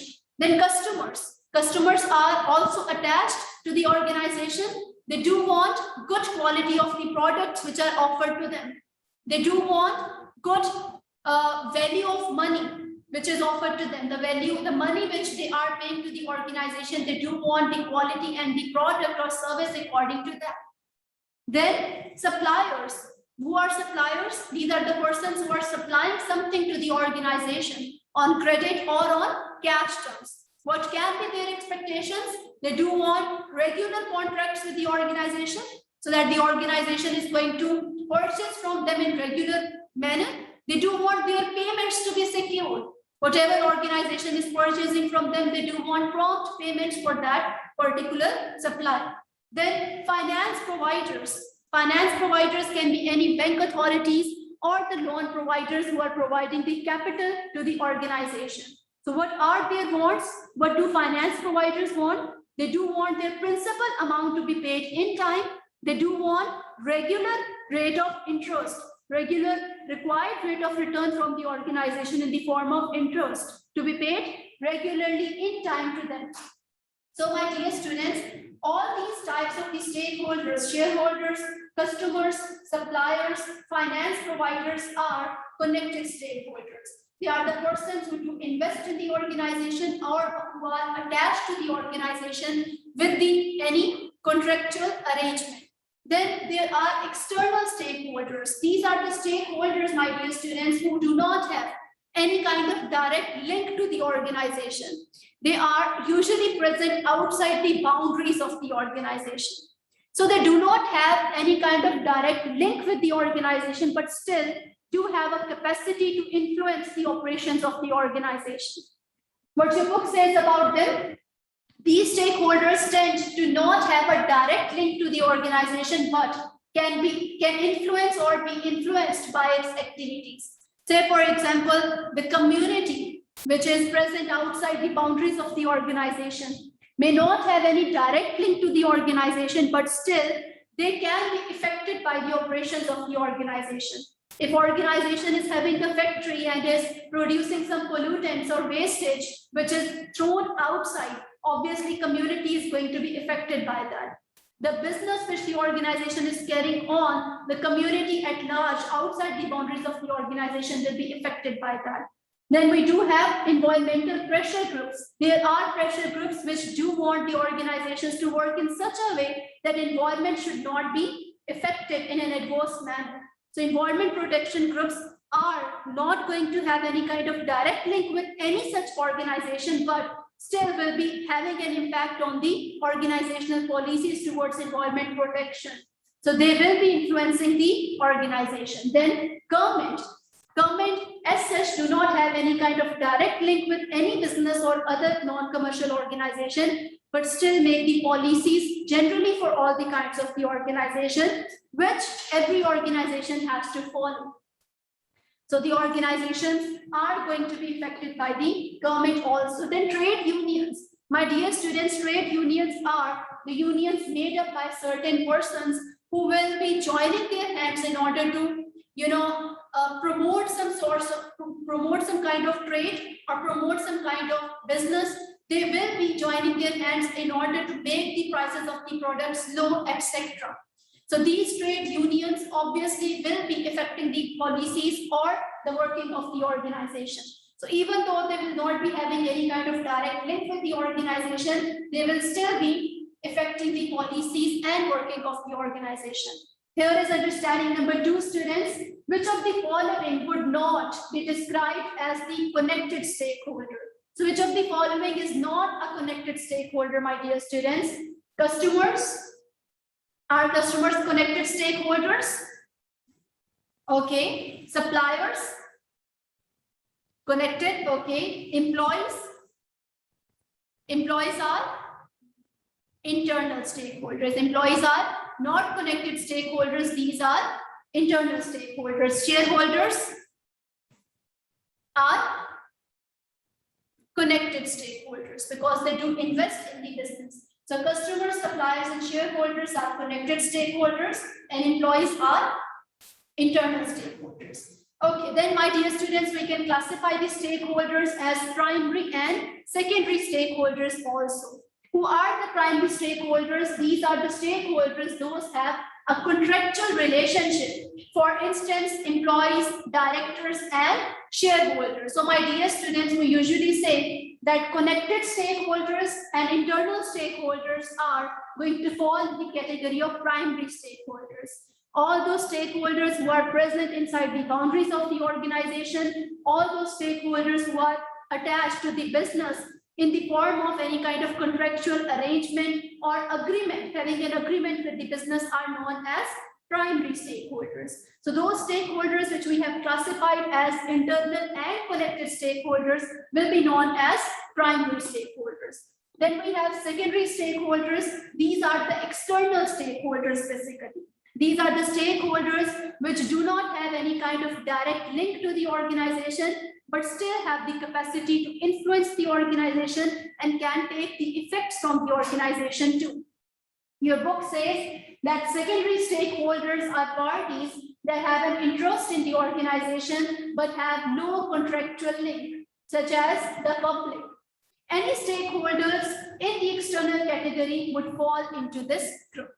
So internal and connected stakeholders can be known as primary stakeholders, whereas external stakeholders are known as secondary stakeholders.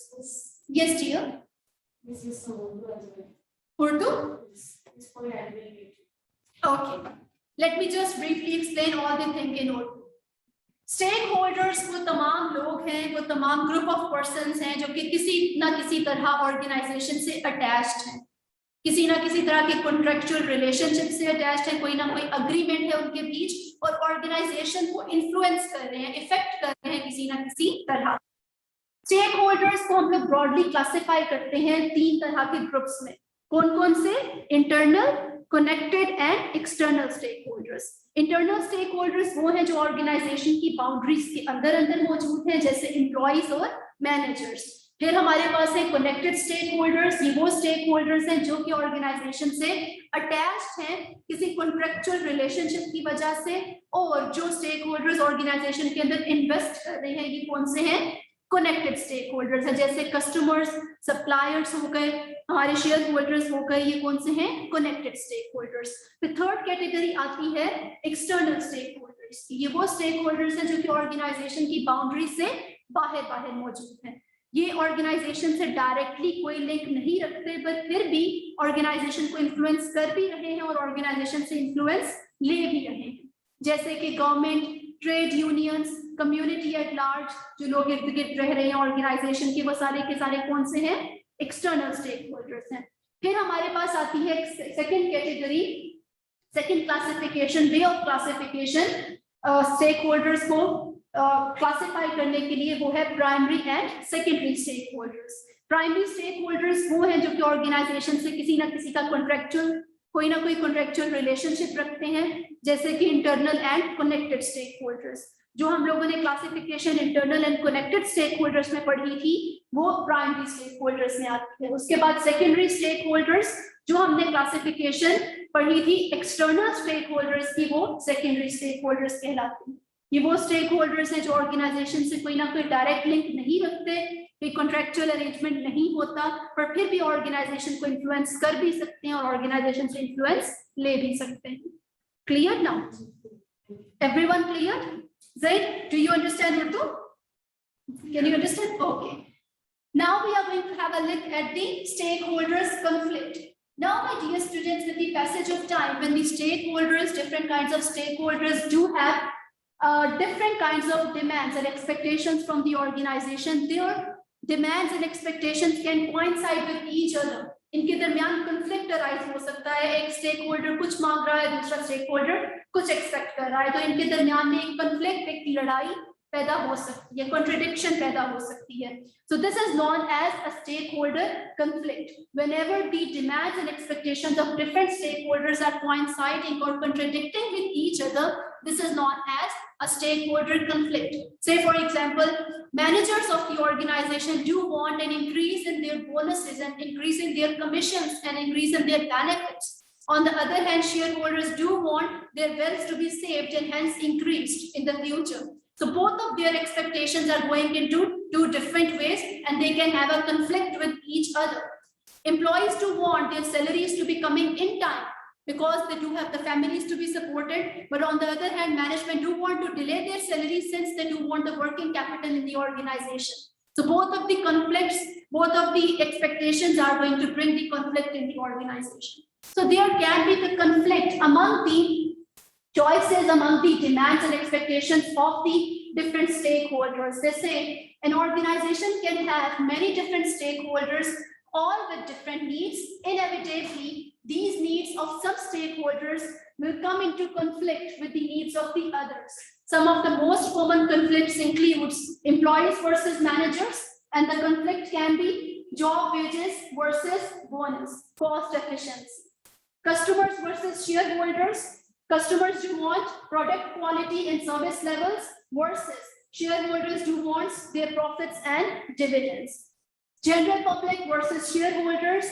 General public do want lesser impact on the environment, whereas shareholders do want the profits and dividends, which may inevitably be produced by affecting the environment. They do want increase in the profits and that cannot be produced unless they are affecting the environment, since they are producing something and that is going to affect the environment also. So managers versus shareholders. Managers do want independence, whereas shareholders do want growth. So their demands are going to produce a conflict. Now understanding number 3 is there. It's an illustration basically how could a conflict arise between shareholders and bankers. So which kind of conflict can arise in between the shareholders and bankers? First, we need to know that what are the expectations of shareholders. My dear students, the expectations of shareholders always to have increase in their wealth.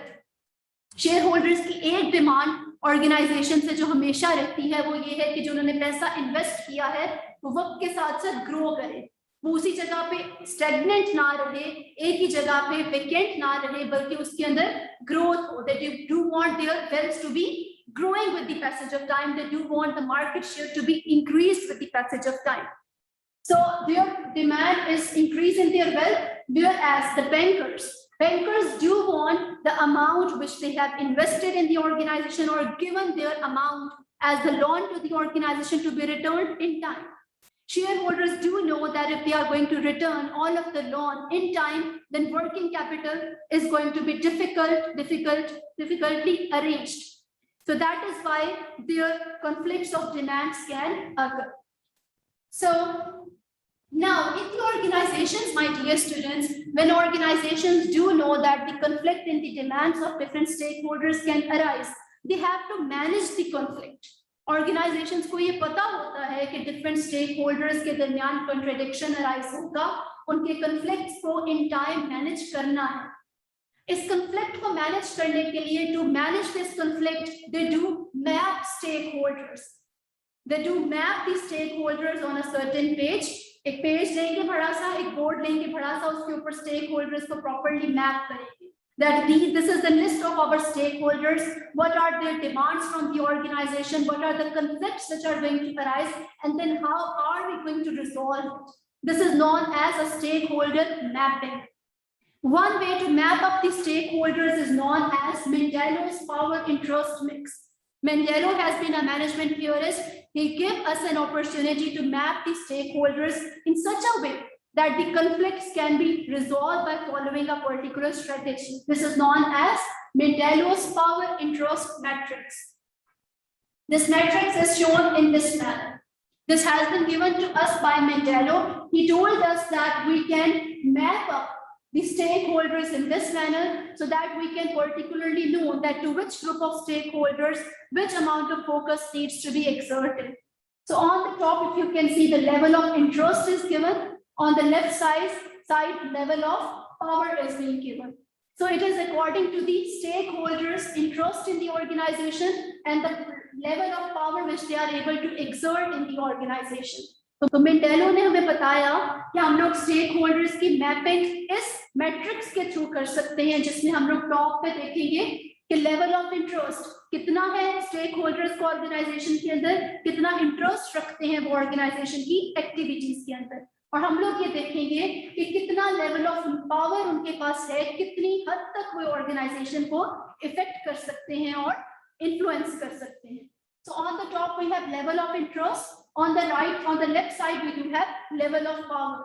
If the level of interest of the stakeholders in the organization is low and the level of power which they can exert in the organization is also low, then the effort which the organization has to put on those stakeholders is minimal. If the stakeholders have a minimal interest in the organization, they do not have so much high expectations from the organization. And the level of the power which they can exert on the organization is also very less.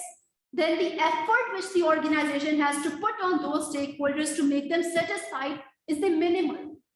They are going to make an effort to satisfy them, but the minimal effort is going to be put on them. If the level of the interest of the stakeholders in the organization is high, they are having high expectations from the organization, but the level of power which they can exert on the organization is low, then the strategy which the organization is going to adopt is keeping them informed. The organization will be keeping them informed about the future strategies, but will not be taking a lot of headache to satisfy them, because the expectations of these stakeholders are high, but the level of power which they can exert on the organization is very less.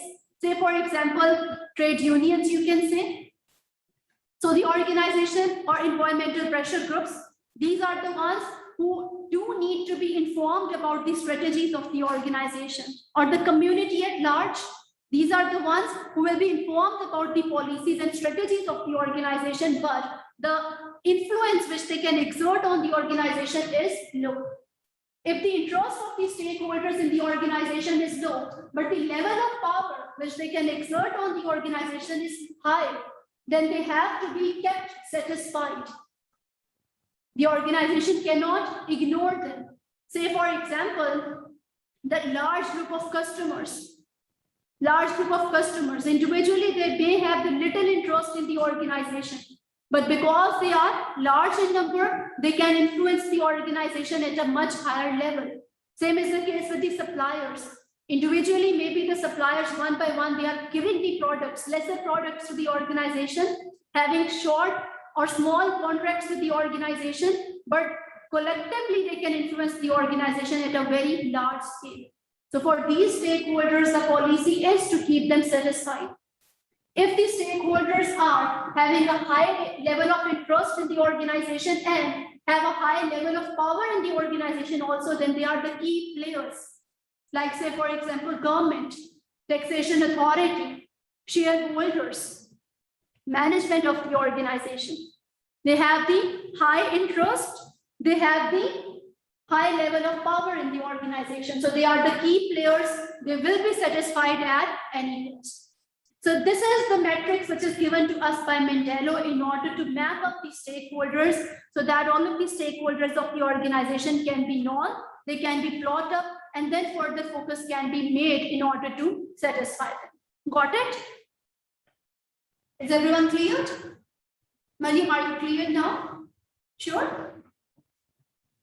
Okay, so they say by plotting each stakeholder according to the power they have over the organization and the interest they have in particular decision, the dominant stakeholders, that is, the key player, can be identified.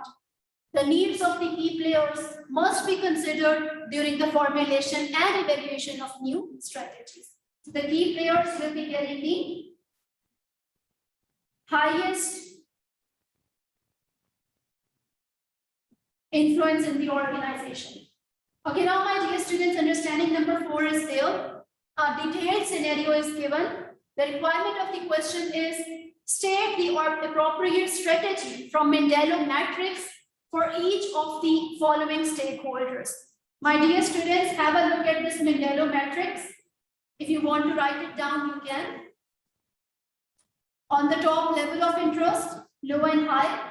On the left, we have level of power, low and high. If the level of interest is low and the level of power is also low, which strategy needs to be adopted? The first one, minimal effort. If the level of interest is high, but level of power is low, we need to keep them informed. If the level of interest is low and the level of power is high, we need to keep them satisfied. If the level of interest is high and the level of power is also high, they are the key players. Now here the scenario is given. You need to read this scenario. You have to plot the stakeholders as per the Mendello's matrix, and then you need to adopt the strategy. State the appropriate strategy from Mendello's matrix for each of the following stakeholders. Which strategy as per the Mendello matrix should be for jobs customer? Which one for the major shareholders? Which one for the employees? And which one for the government of country C? So these 4 important group of stakeholders are identified. You have to consider, you have to identify that which strategy must be adopted. Read the scenario and start doing it. Everyone.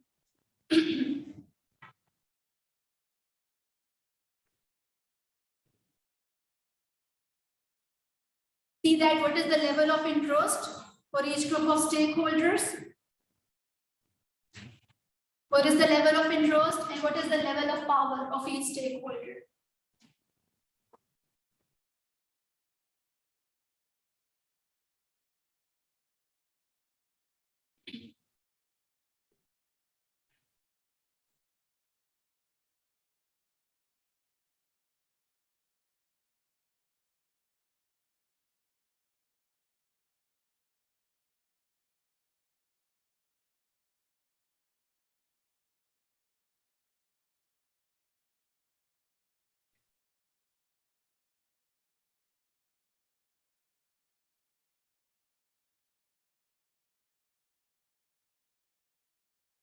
170, right?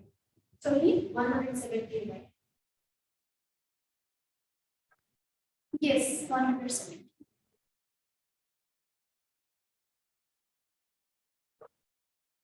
Do you want to see the Mendelo matrix? Okay, it's far. It's far. Okay, okay, okay.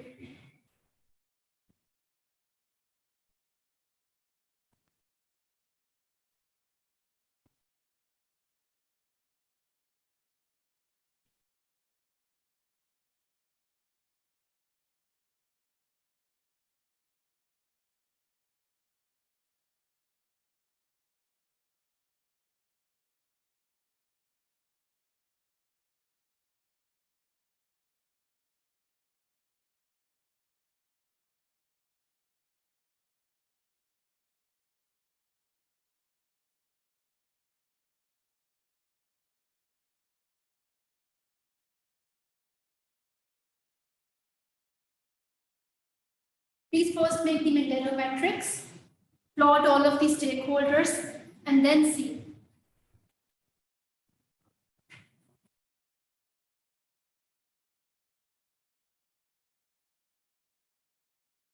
On the top, we have level of interest. On the left side, we have level of power. High, low. Then low, high. Then make these strategies.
Students, what is the policy regarding what should be the strategy for jobs customers?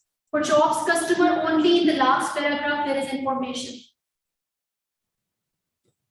The three main shareholders have asked the board of directors to consider making 200 employees redundant. What is the meaning of redundant? Downsizing of the employees. Okay. The employees are not heavily unionized. So what about the level of power then? Low. What about the level of interest? Level of interest? Low. Because they are being redundant. Their expectations and the demands from the organization are not, we are not influencing the organization at a very high capacity. So which strategy would be adopted for them, for jobs customer? Minimal effort. Because the level of interest and the level of power both is less. Okay, then major stakeholders, major shareholders, please see. High interest, high power. Let me just read the scenario. In the third paragraph,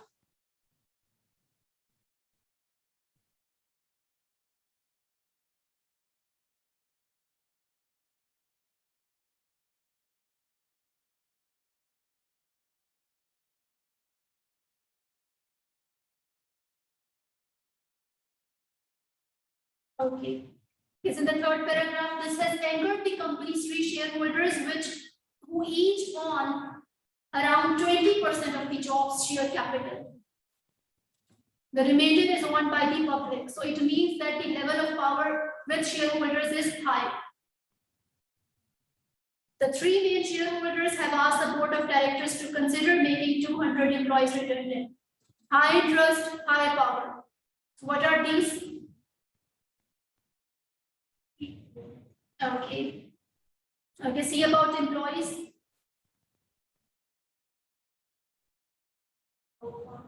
Yes, employees we have done. Customers.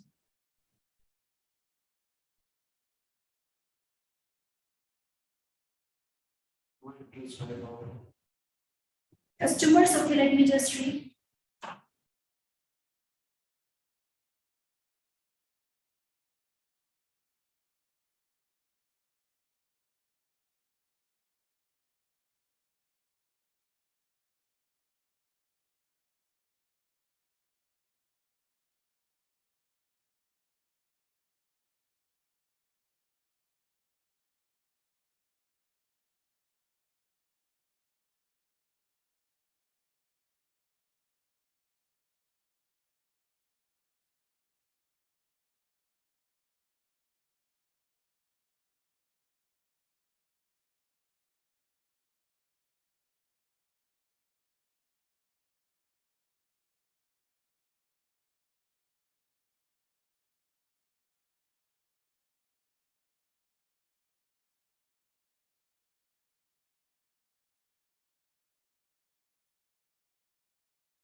Yes, Nail, have you finished? Are you doing? Aren't you understanding this? You're not understanding any one of it. Why?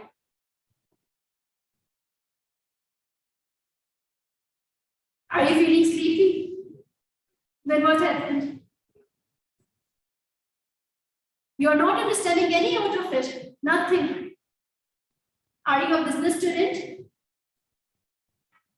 Previously? What did you do earlier? No, what did you do earlier? Previous to this, what did you do? 12th grade? Yeah. What were your subjects in 12th grade? Business. Business? Then you did not do any of the concepts which you are studying here.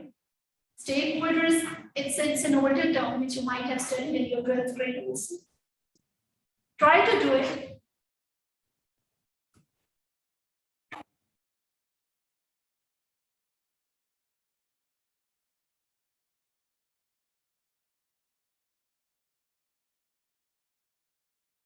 Is students done?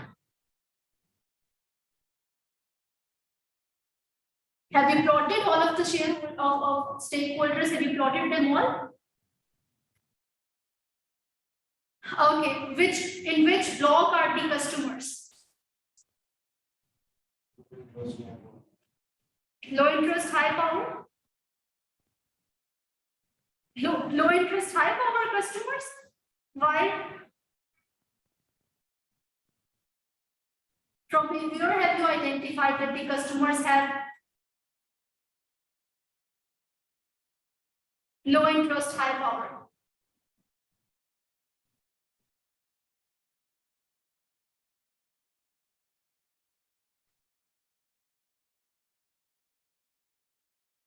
Okay, plot all of it. I am going to look what you have plotted. At this level in the exam, you are not going to get these type of questions, but further in your professional level, you will be getting these type of questions, my dear students, in which you have to analyze the things.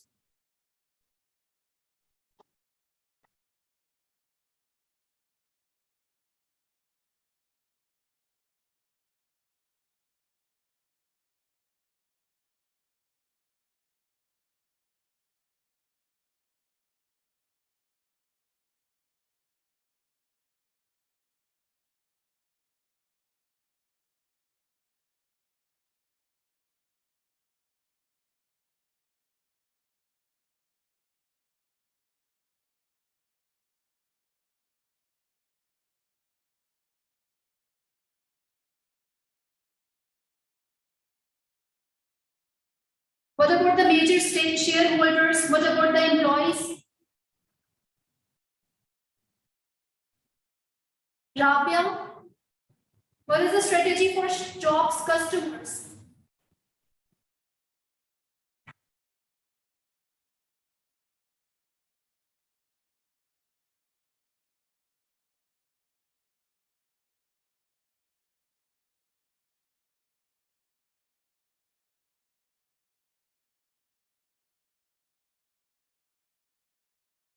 Okay, Samiha, what is the strategy for jobs customer?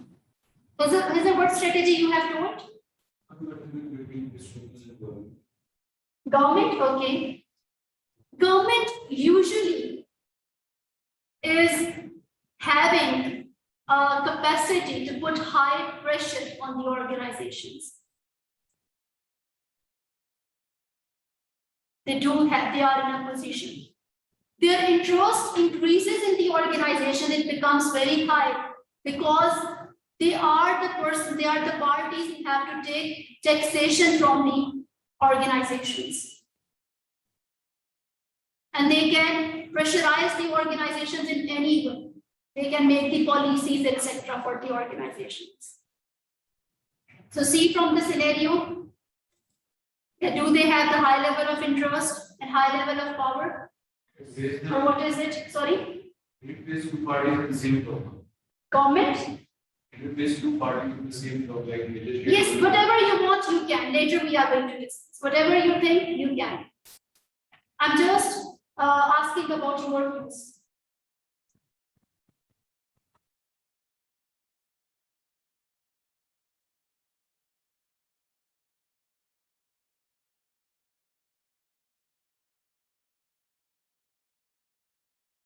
What about the customers?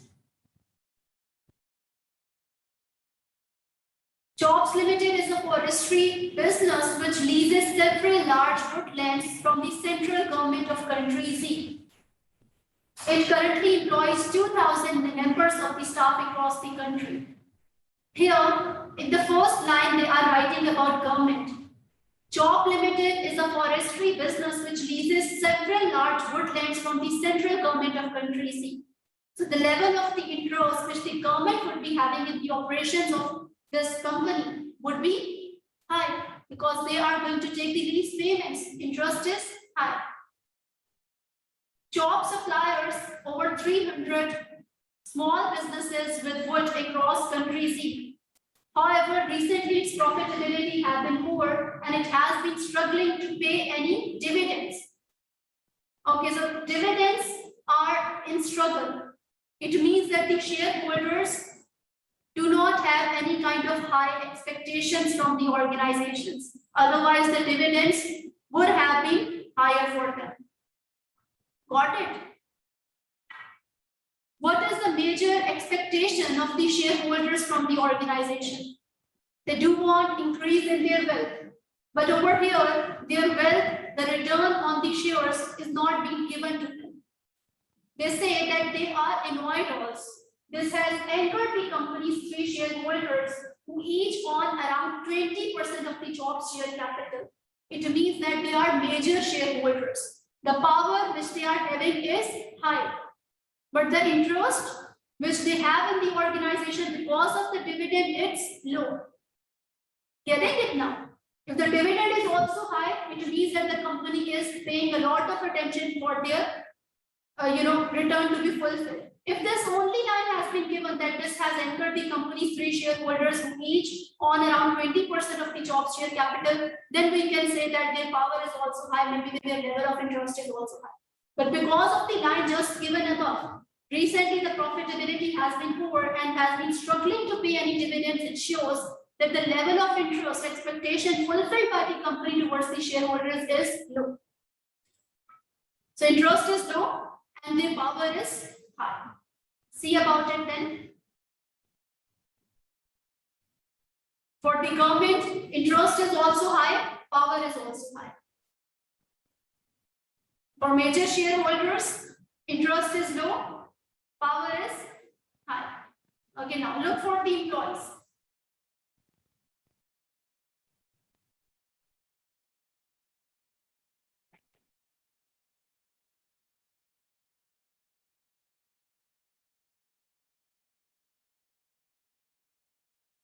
Customers. Okay, for customers. For customers, what is it?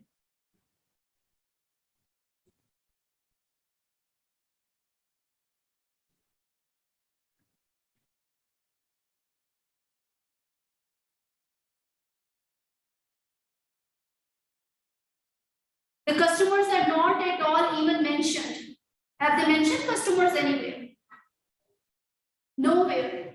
What does that mean? What does that mean? That they are not important for the organization. Who are not important for the organization? Who have zero level of interest and zero level of power. So they are zero for organization. So no level of interest, no level of power. Okay, now for the employees.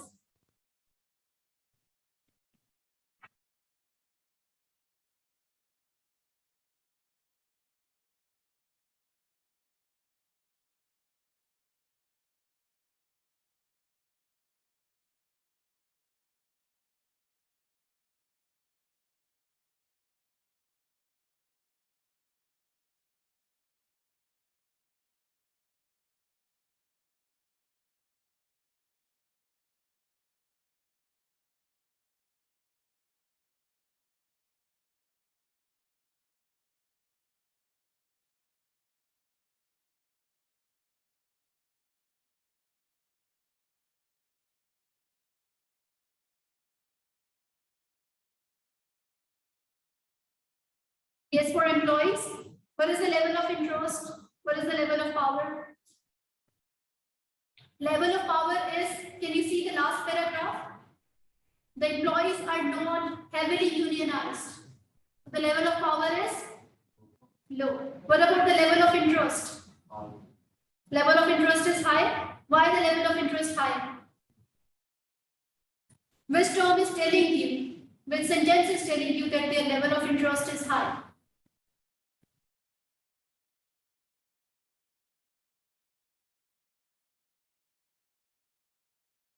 The board of directors considers making 200 employees redundant. We do make the employees redundant when the organizations do not need them. Their services are not required by the organization. So their level of interest is low in the organization, or their level of interest is, what is it? And level of power is? Power is low. Okay. And interest is high. Okay, why do you consider this?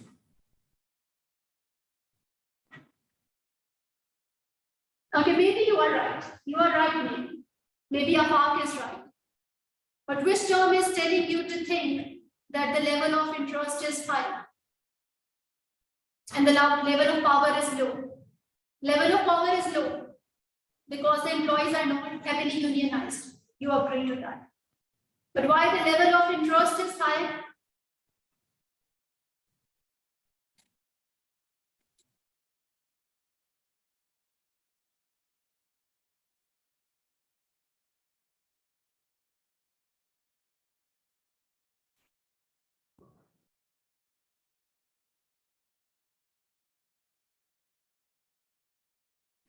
Yes, students, if there is anything which you are not understanding, please let me know. For the top customers, the level of interest is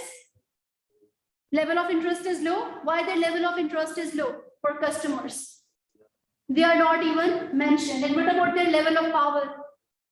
Because the company has not even discussed them. So which strategy will be used over here? Minimal effort. Low power, low interest. So low power, low interest. These are going to be, you can just change the directions low and high. You can make whatever you want. So level of interest is low and the level of power is also low. They are going to be in the column of, in the box of minimal effort. Okay, then major shareholders. What about them?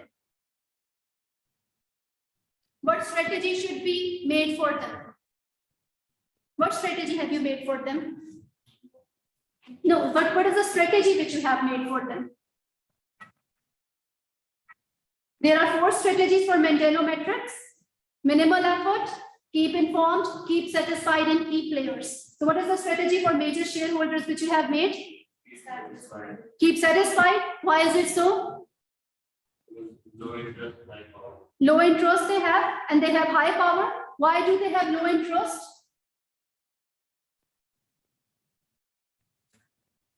Because no dividends are being paid to them.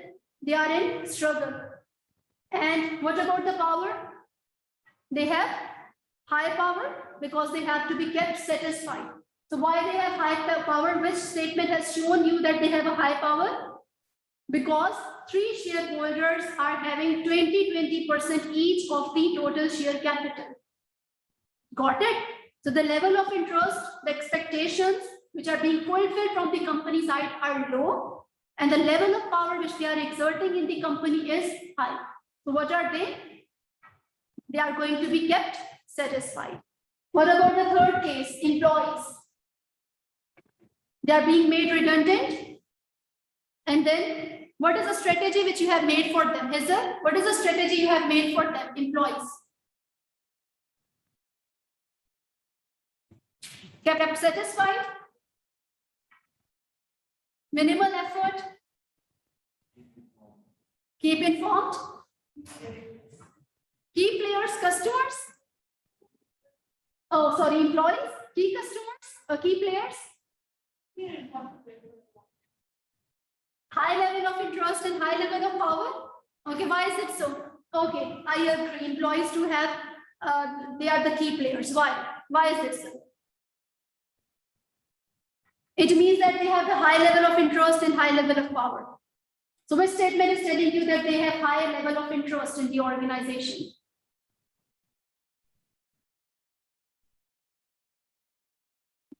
Sorry?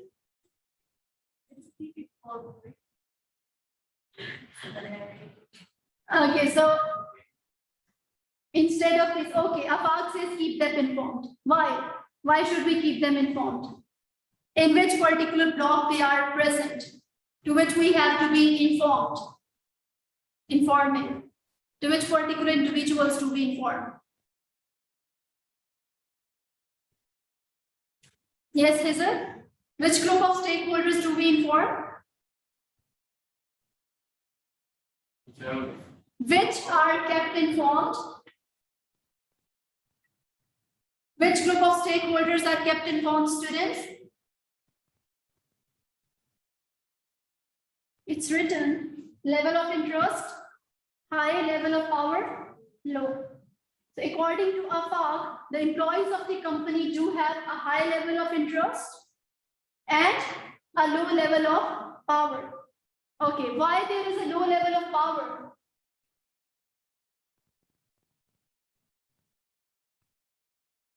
They are not heavily unionized. Sorry? Are not heavily unionized. They are not heavily unionized. Okay, fine. They are not heavily unionized. That is why their level of power is low. Because they are not working in unions, that is why they are not able to put pressure on the organization. Okay, fine. Then why the level of interest is higher?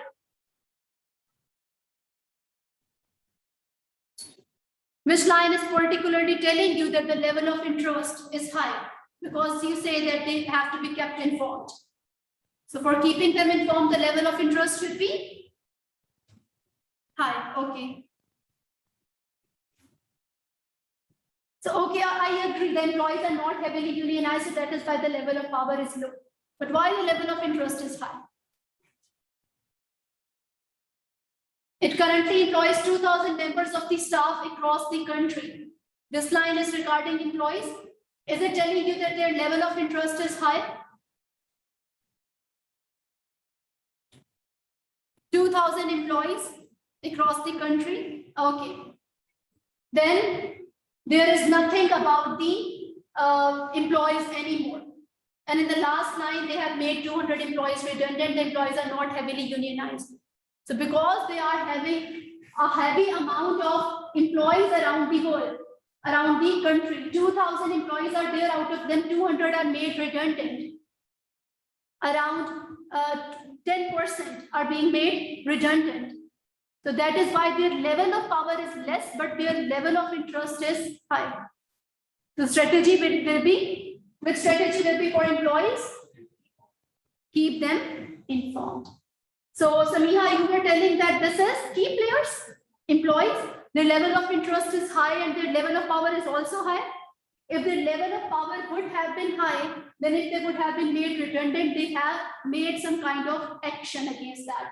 And if the employees are unionized, then their level of power is higher. Then we are going to put them in the column of high power, high interest, and we are going to say that they are key players. Okay. Now, Hizar, you were also confused about two. Which one are those? Government and customers. You think customers are? Because information not has been given. So customers are going to be in minimal effort. And what do you think about government of country C? Minimal effort? Key players. So why do you think that these are key players for key players? What should have been the thing? High power, high interest. So do they have high interest? Yes. What is the interest? Lease payments they have to get. And what about their power? Their high power? Why do they have high power? They can pressurize the organizations by policies. Now, my dear students, normally, in most of the cases, you are going to find government of the country as the key players. Sometimes shareholders are also the key players. Got it? But you have to, any of the strategy which you think can be the right one, provided that you are able to give the, proper comments about that. That this is why I am thinking like this. Because this is the management theory subject. The jobs, customers, high, low interest, low power. Is it? So which strategy? Got it. Okay, now my dear students, this chapter, external analysis, political and legal factors, is one of the important chapters again. After stakeholders, this is the next chapter, chapter number 6. And this is a small part of one elaborated topic. We are going to see what topic is that. That topic is pestle analysis. Have you ever heard about pestle analysis? Zen, being a student of business, must know. Have you ever heard about the pestle analysis? My dear students, the organization has two involvements. Suppose this is an organization. The involvement which is present inside the boundaries of the organization is internal involvement. The boundaries, outside the boundaries of the organization, the involvement which is present is known as external involvement. In external involvement of the organization, there are so many factors which do affect the organization continuously. And organizations have to analyze those factors in a continuous manner. Organizations have to see that what are the different influences exerted on the organization and how are they going to deal with it. In order to analyze all the external factors of the organization, one policy, one theory or one method, one tool which we use is known as pestle analysis. Pestle is basically an acronym which tells us about different factors which can exert the pressure on the organization.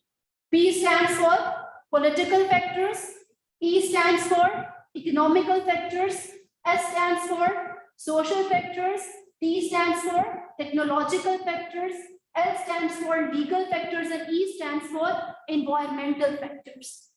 So these are all the external factors which do exert an influence on the organization, and we have to continuously analyze them. Now in this chapter, we are going to have a look at the political and legal factors, which are going to put a pressure on the organization and how the organizations are going to deal with it. So this chapter deals with only two factors of the pestle analysis. In later chapters, we are going to discuss the remaining ones. So in this chapter, we are going to see that how the organizations will be scanning their environment, how they are going to see and analyze the factors which are affecting the organization. We are particularly going to have a look at the political and legal analysis, which includes political systems, government policies, and legislation, which has to be followed by the organization.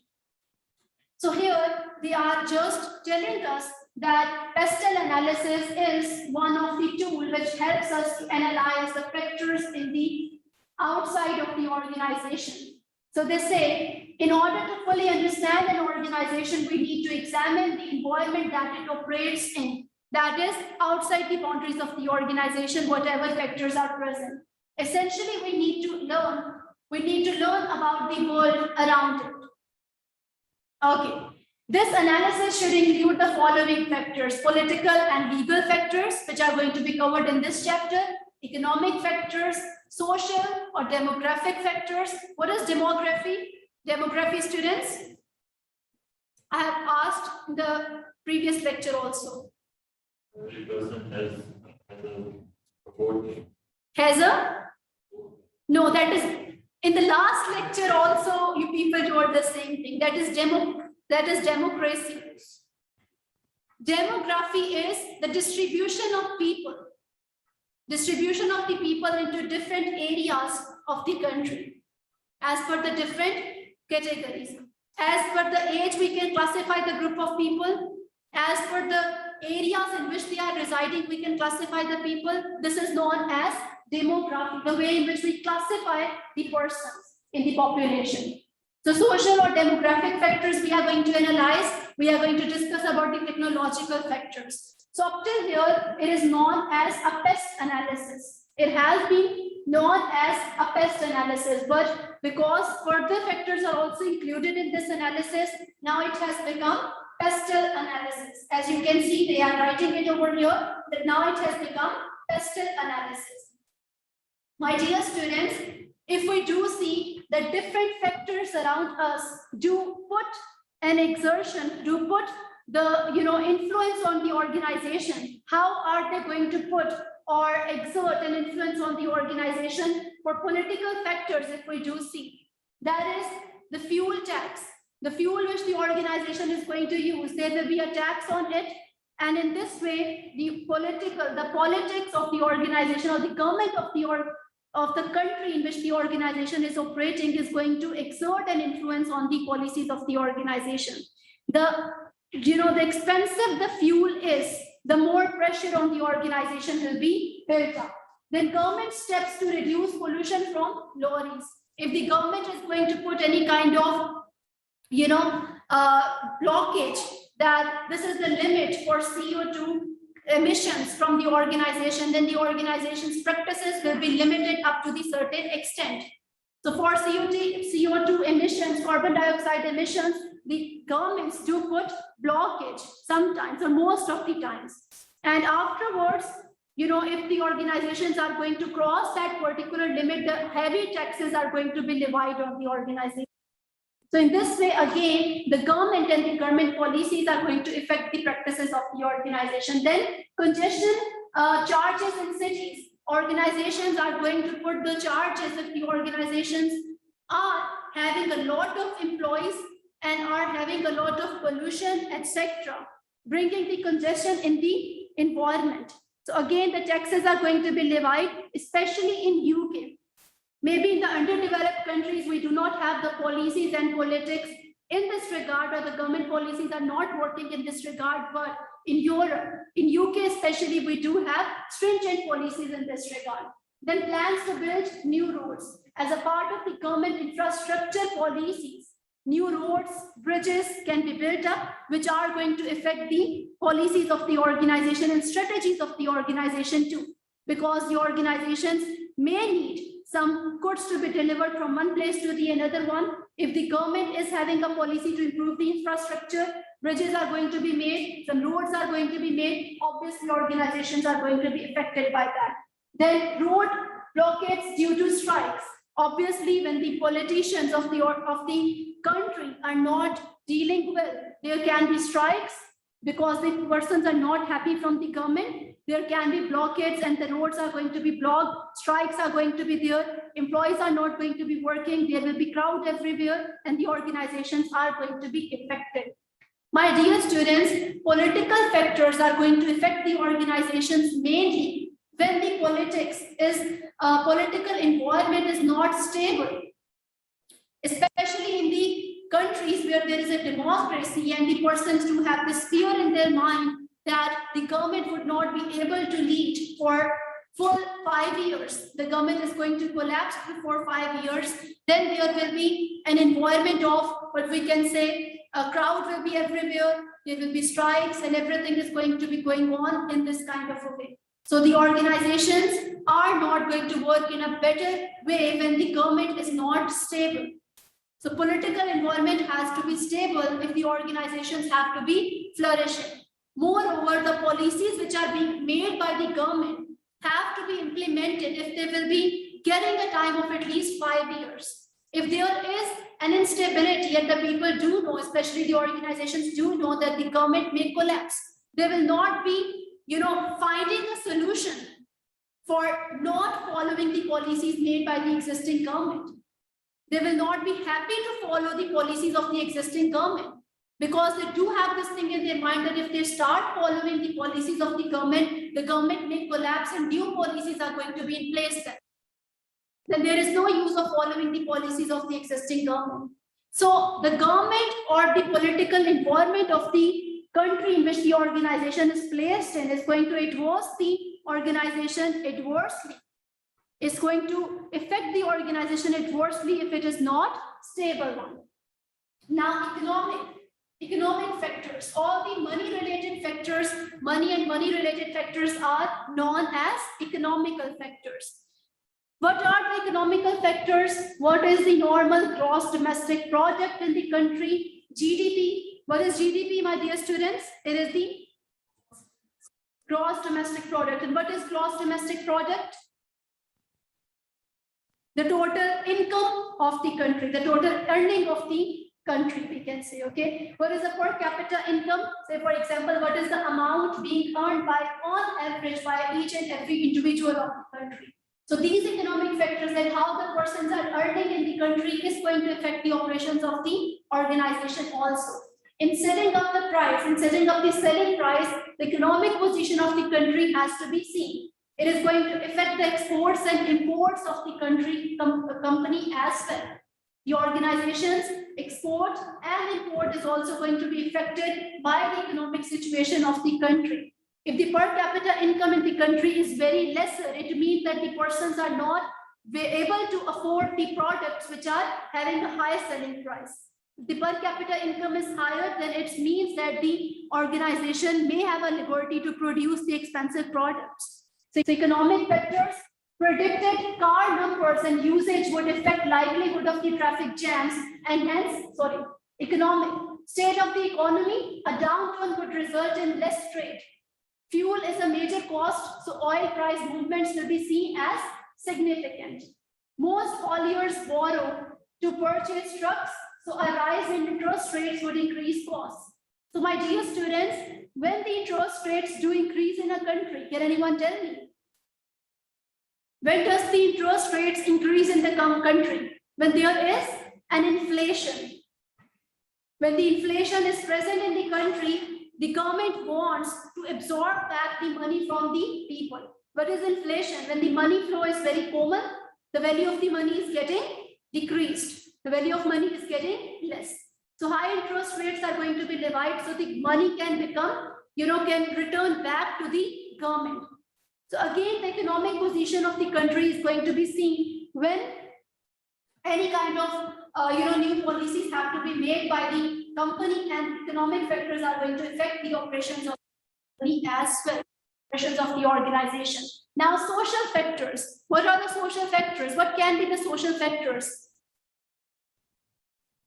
The ages of the people in the community, the age groups of the people, their choices, their tastes, the fashion among the people, the trends among the people. These are the social factors. What do they like? What do they like to wear? What do they like to have kinds of the products to be using? So these are the social factors, and it is going to be dependent upon the age groups, upon the kind of the people they are, upon the class to which they do belong. So these are socio-economic factors also, and we can say them demographic factors too. So what are social factors which can affect the organization? Predicted car numbers and usage would affect likelihood of traffic jams and hence journey times. So what do they say? What do they mean to say in this statement? Predicted car numbers and usage would affect likelihood of traffic jams and hence journey times. If we do see that this much amount of cars is being used by the people, maybe high class or elite class people are there, they will be using lesser cars. But in the countries which are underdeveloped, more cars will be used, more pollution will be there. Anyhow, we can predict the number of jams by having a look at the number of cars used in a country.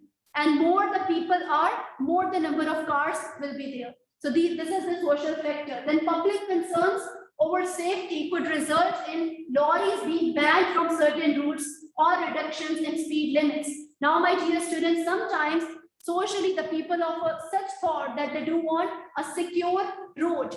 They do want road traffic rules. They do have children and they do want safer policies for them.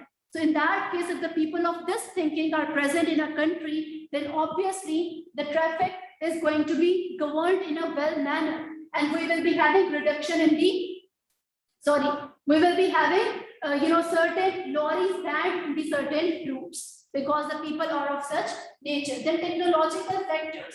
If the organization in such a country where innovations and high technology is being used, then organization will be having a duty to innovate, will be using the new technologies. If the organization in such a country where the technology, high technology is not being used, then the company can also use the previous technologies. The old technologies can also be used by the companies.